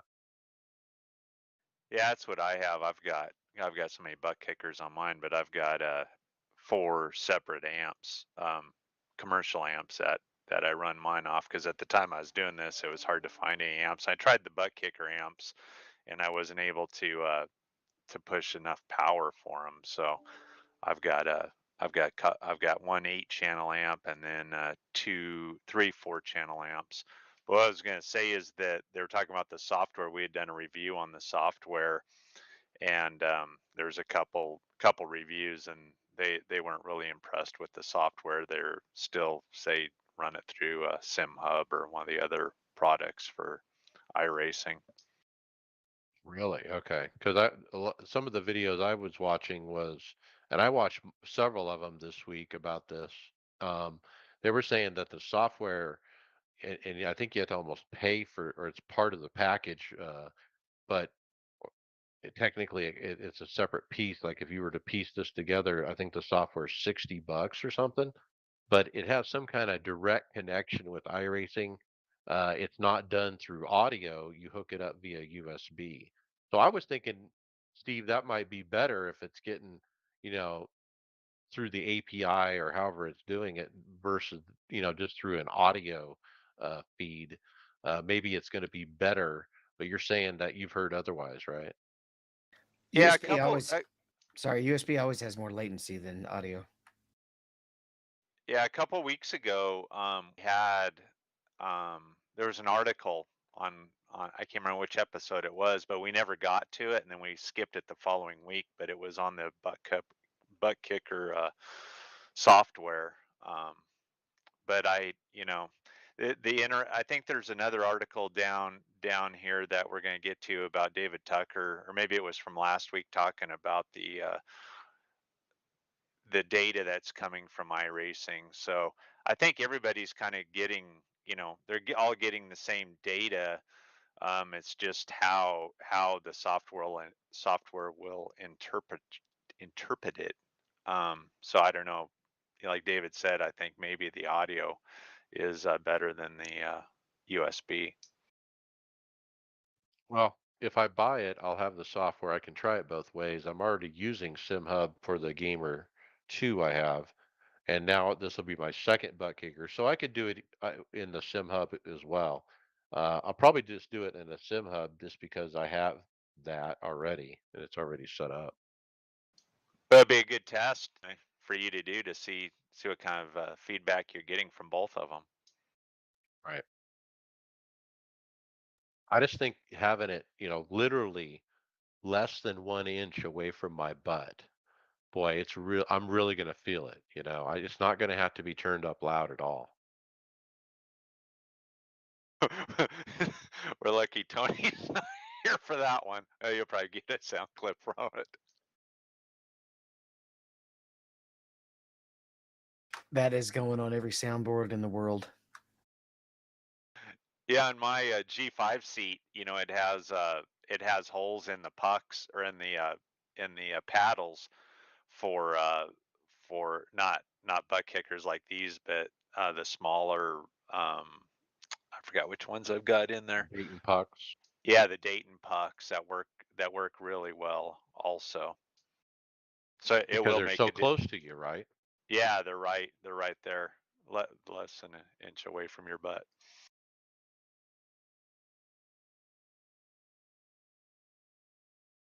Let's move closer to our feet for a while. How about these new Acetec that are the first to ABS, maybe, Donnie? Yeah, it looks like they might be the first to add ABS in a Ace Tech Sim Sports has revealed a working prototype of an anti-locking braking system for sim racing, billed as an optional upgrade for the existing Invicta hydraulic pedals. So that's kind of cool. They're the first ones, and hopefully more manufacturers will come out with it. But these will just be something you essentially add to your existing brake pedal for the Ace Tech Invicta. So not too crazy. I like it. And I saw a video with the CEO guy from this company uh, at the Sim Racing Expo, and he indicated that this is an actual ABS module from an actual car. There's nothing special about it. They just basically strapped it onto their pedals, and boom, we have ABS. Yeah, that's essentially how they're most of them are going to go about doing it. Is using real world hardware for it.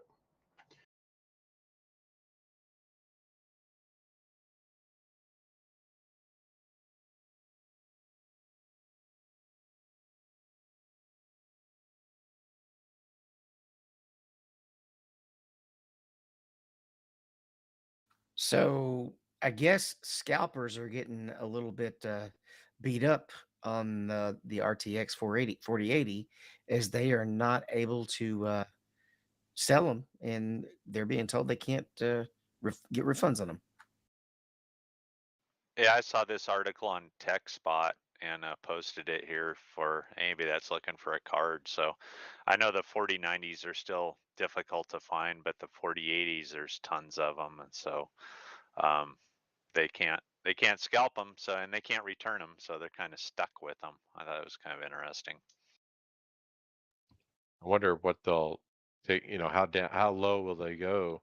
Maybe you can get a deal. Like if you can get a $1,200 card for maybe 800, maybe it's a deal. Yeah, for sure. That's funny. That's funny. It's kind of like buying a stock and watching it value fall, and you don't want to sell it, and you can't get your money back from it, and the price just keeps dropping, and you're just stuck with it.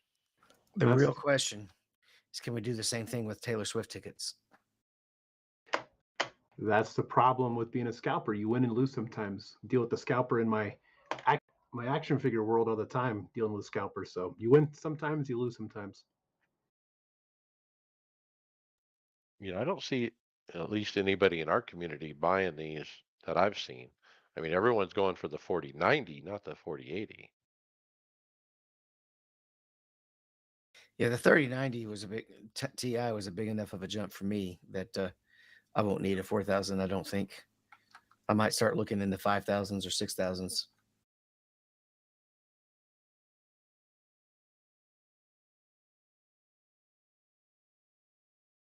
Mike, next up we have a review. 2022 SimTag Ashley. This is another hydraulic pedal set. I think you missed one. Did I? I did. Well, this one's definitely a Steve topic. XR now supports foveated rendering, or it says supported, so I guess it always did. Yeah, this was another article. You can go to our show notes, and there's a link you can click on it and go read it. It's quite lengthy, but it talks about how your eyes work with VR or actually anything you're looking at screen. So it was quite interesting that they were talking about, resolution isn't necessarily, the highest resolution isn't necessarily the best for VR because the cones in your eyes and the rods and how they work. So I won't go into great detail because we got a lot to talk about. But if you're interested in finding that out, go to the website and go to show notes and click on the link. Well, it's pretty simple. Instead of having one unique resolution everywhere, you only need the high resolution right in the center, basically right where you're staring. And then it can sacrifice the resolution to the point that it's basically blurry for everything off the side, everything that would be in your peripheral vision. You need to see objects there, but you don't need to see any detail because our eyes can't see any detail. So by it splits it into zones, or whether you're using VR, OpenVR or OpenXR, it just splits it into zones, and you have a really high resolution in the center, and you have really low resolutions on the outside. So if you've installed this, if you don't turn your head and you just turn your eyes and look in the corner, you can see how much foggier and fuzzier it is. Yeah, it's a good explanation. And that by sacrificing that resolution in those outer zones, it frees up GPU. I wonder, a lot of the new headsets are coming out with eye tracking, so I wonder if that will help, as far as resolution goes, because it's going to be following your eyes, so you're not going to have any of that blurriness going anywhere. Well, then the question is tracking the eye and then making all those adjustments. How much is that going to actually put more demand on the system? Yeah, I would think so, because then you'd have to have FOV moving around as your eyeballs move. You would think that would make it difficult. Yeah, because I, if you tilt your head right but look left, I mean, what's that going to do to it? you're doubling it up. Now it doesn't have any problem when you tilt your head adjusting because I'm always looking into every apex pretty much. So, or I don't really have to look in ovals so often because usually the JRT spotter is pretty handy, and you don't even have to peek and see if you're actually moving ahead of the guy or not.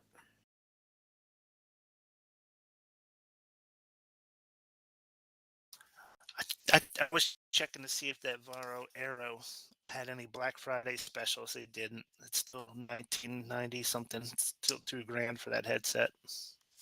They did Is have that a coupon for $300 off on it, just after Thanksgiving. and isn't that just the headset? Don't you have to have lanterns on that one? Yep. And hand controls if you need that.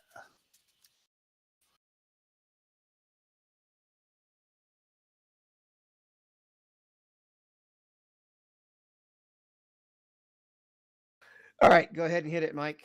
We got a 3D set or a hydraulic 3 pedal set. Tag, yeah. They have a 2022 edition. They call them the Ashley Hydraulic, and very similar to what they've offered in the past. $2,190. Uh, this is in direct competition with Sim Coaches hydraulic pedals, I believe. Um, Not quite as adjustable. Like there's no way to move the width between the three different pedals. It looks like it's stationary. They're all hooked together. I don't think you can invert these. They have to be floor mounted. Yeah, But they're Willwood pedals. Yeah. honestly, these are my favorite pedal design, the Tiltons. I got to hold the RFK set a few weeks or about a month ago, and just an awesome feel. I'm not a huge fan of that, whatever they're calling that thing in the back, how you adjust the pressure of the brake, that big old can.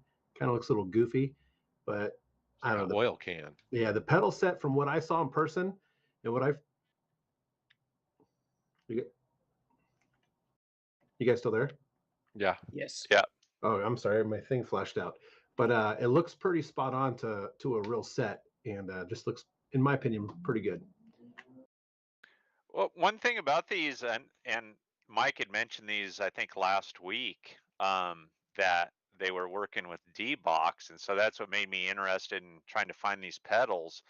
I couldn't find the review from these is from I believe last year, so I couldn't find anything that they're supposed to work with the D box. But I heard somebody else talking about these pedals, and they are supposed to work with the haptic feedback from the D box. So it's not real clear on that.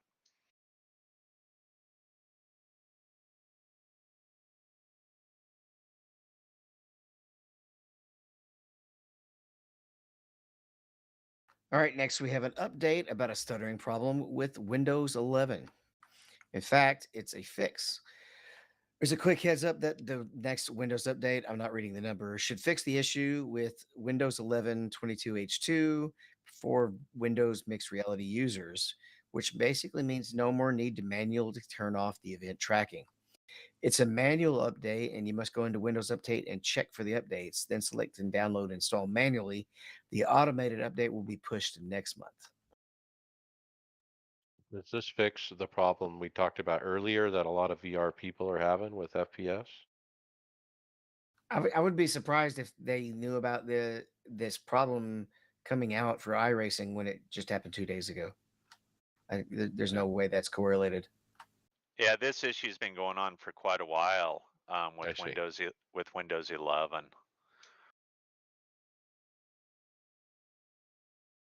And you could go in and actually turn off the holographic shell. There's a, if you don't do the update, there's a forum posting down here on telling you how to do it. But you got to do it. You have to do it if you turn off the holographic shell, you have to do it every time you start up Windows. It doesn't turn it off forever. All right, we're gonna skip the rest of hardware and jump to results. Let's talk the winter NIS first. It was Nashville Friday Open. I was car number 21 out of 23 top split. Wow. I ended up P18. Probably about what I deserved. I was in there with the fixed set. Saturday fixed, I ran. P18, again, top split. Matt Busa, Coke driver, was in there. He won the race, of course. I ran about 15th most of the race, but I faded a little bit on the last run. I kind of suck at Nashville. I wasn't very good there. Sunday Open, Donnie, you ran P14. Yeah, I qualified P13, P14. It was a ho hum race. I remember slowing up for a yellow and getting hit in the rear and spun around and having to deal with that. Wasn't my favorite track, but I got the hang of it as the race went on. But it just felt weird driving those cars on that kind of a concrete track. So I'm hoping for a better outcome with Charlotte this week. Yeah, so let's move on to Wednesday Open Charlotte. Much more comfortable for me. Top split again, car number 26 out of 27. I ran 10th to 15th through the first half of the race. That had 6 different cautions that were mainly caused by one guy. Once he left, it went green from there. And I fell back to about 18th after a long green flag run and 2 runs. That's a funny theme that will come up later.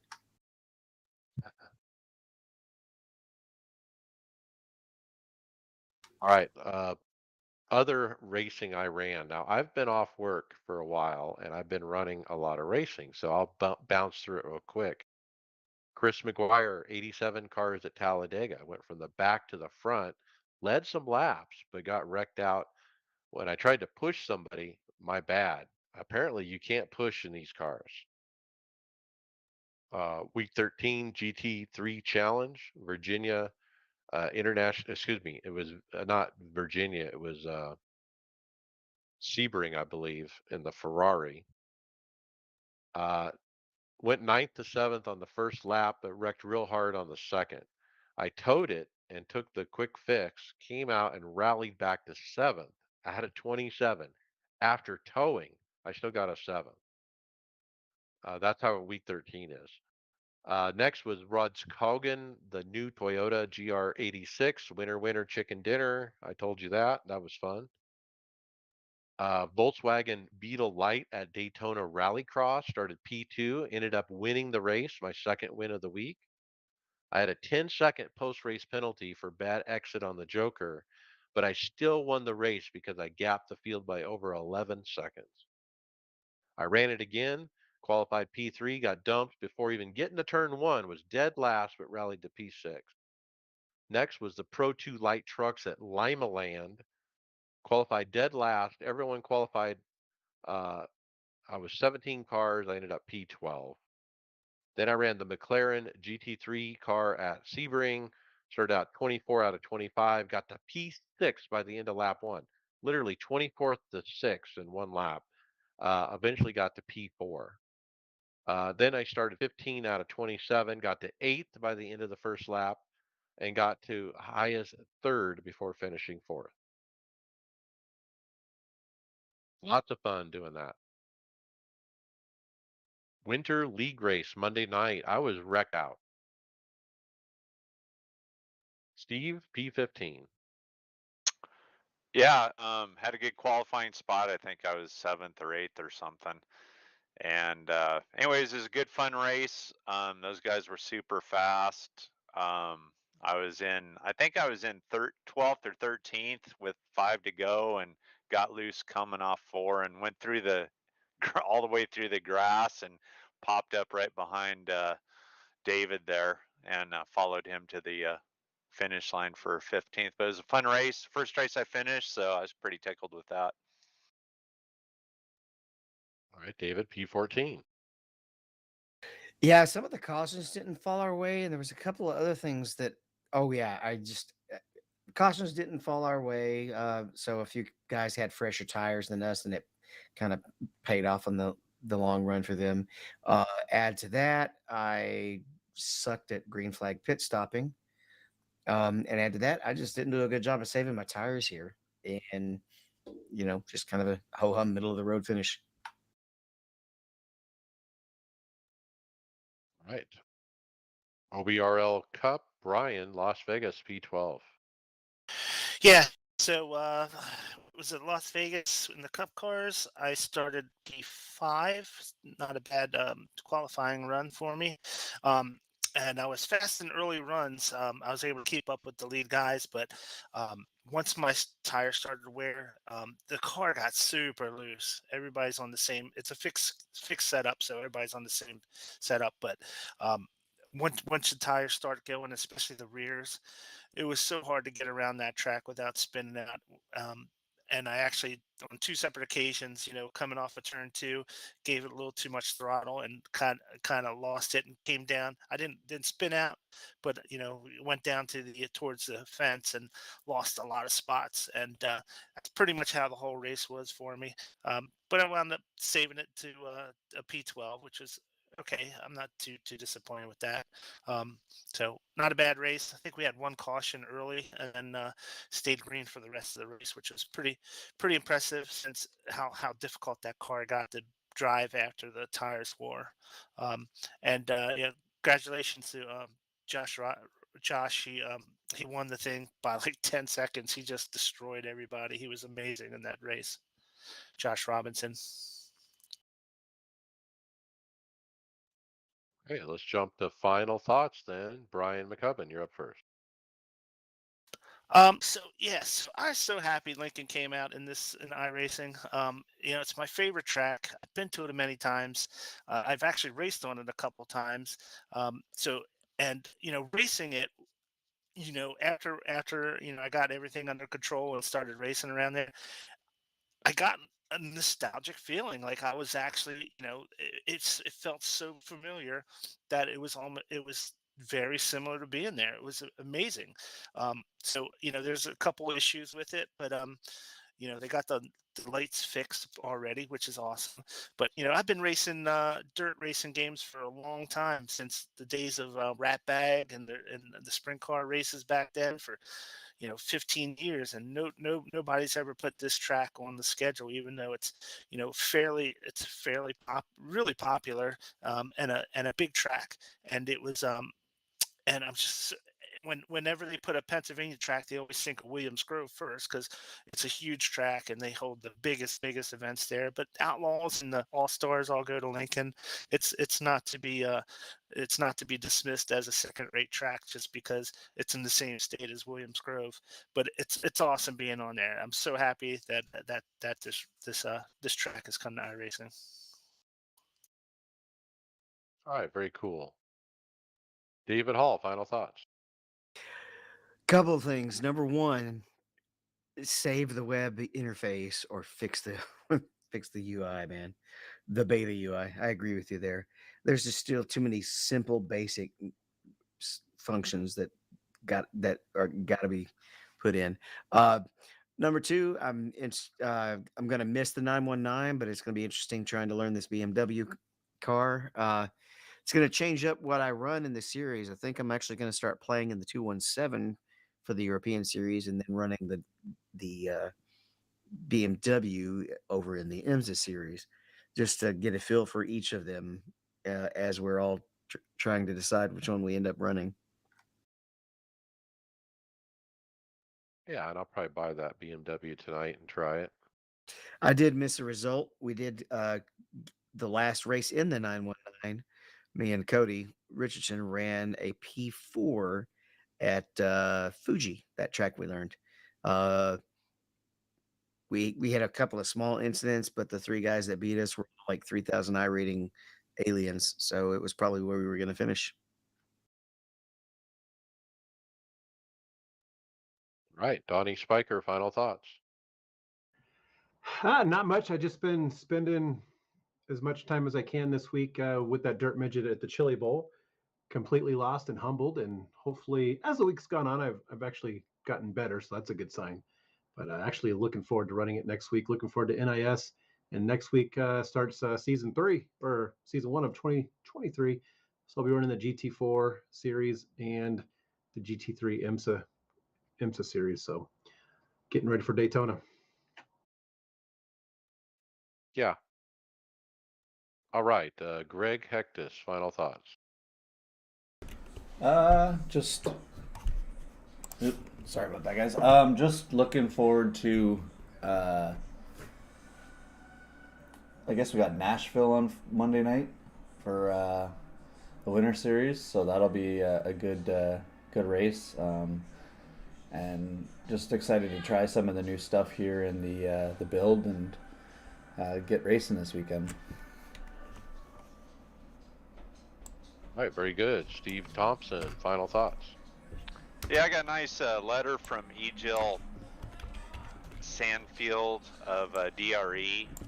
He heard us talking about his digital race engineer software on the podcast last week, and anyways, he's extending his Black Friday sale to December 31st now, just because he's had some good action from the podcast, some more downloads and stuff, and he had some good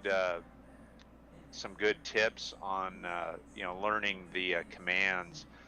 He just said to make a cheat sheet that shows the most used commands, and which really doesn't help you if you're in VR, but maybe you can memorize those if we're smart enough, which I've got like 3 memorized.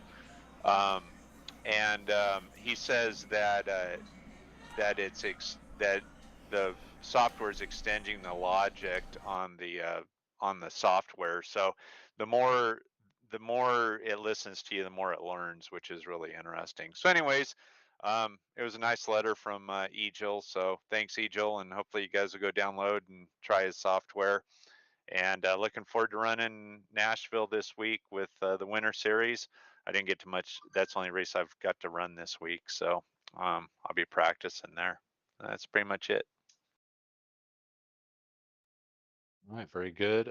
My final thoughts. I've been off work and I spent all my money on a semi-cube wheelbase project, so I don't have anything to do because I'm trying to recover from that financially. So I'm just staying home and racing, and I've been running a bunch. I'm feeling more confident with my Formula wheel, my cube controls, running GT3 and open wheel and all kinds of different road stuff, and having fun. I had a couple wins this week and enjoying it. Prompted me to go take a look at overall wins versus official wins. I'm at 88 official, 260 overall. Um, David, you told me the overalls don't matter, but I feel like to know what the number is. Yeah, I like to remember every touchdown I scored in junior high in yard ball games too. Those are really important. Every one of my beer leg saves, right? Hey, And those 260 could be league races wins too. Those are except big. they're not. Or every race session where you were the only one in it, maybe. That went unofficial. Most of Yeah, them are that could be there. Delara Dash and stuff like that. See, I was talking. I mentioned in the thing back in the early years of iRacing, lots of races went unofficial when you wouldn't get 8. I think it was 8 people in it, and you'd see 7. You're like, come on, one more person or two join so we can get this race official. But it's like, and then you and then you're going up against 8 other people in 100 lap race or 200 lap race, and it just sucked back then. It's great to see car counts now where you don't have to worry about that a lot of the time, but I guess we'll count unofficial weeks, right, Mike? Well, it's just a number, just like any other number. I like to look at them though, but pretty cool. Enjoying the wheelbase, man. I can't tell you how great it is. I've really gotten into it's easy to switch back and forth from the oval to the formula. I know exactly what to do in the software and everything. It's quick, it's painless, and it works like a charm. I love it. So with that, hey, we'll see you on the track later.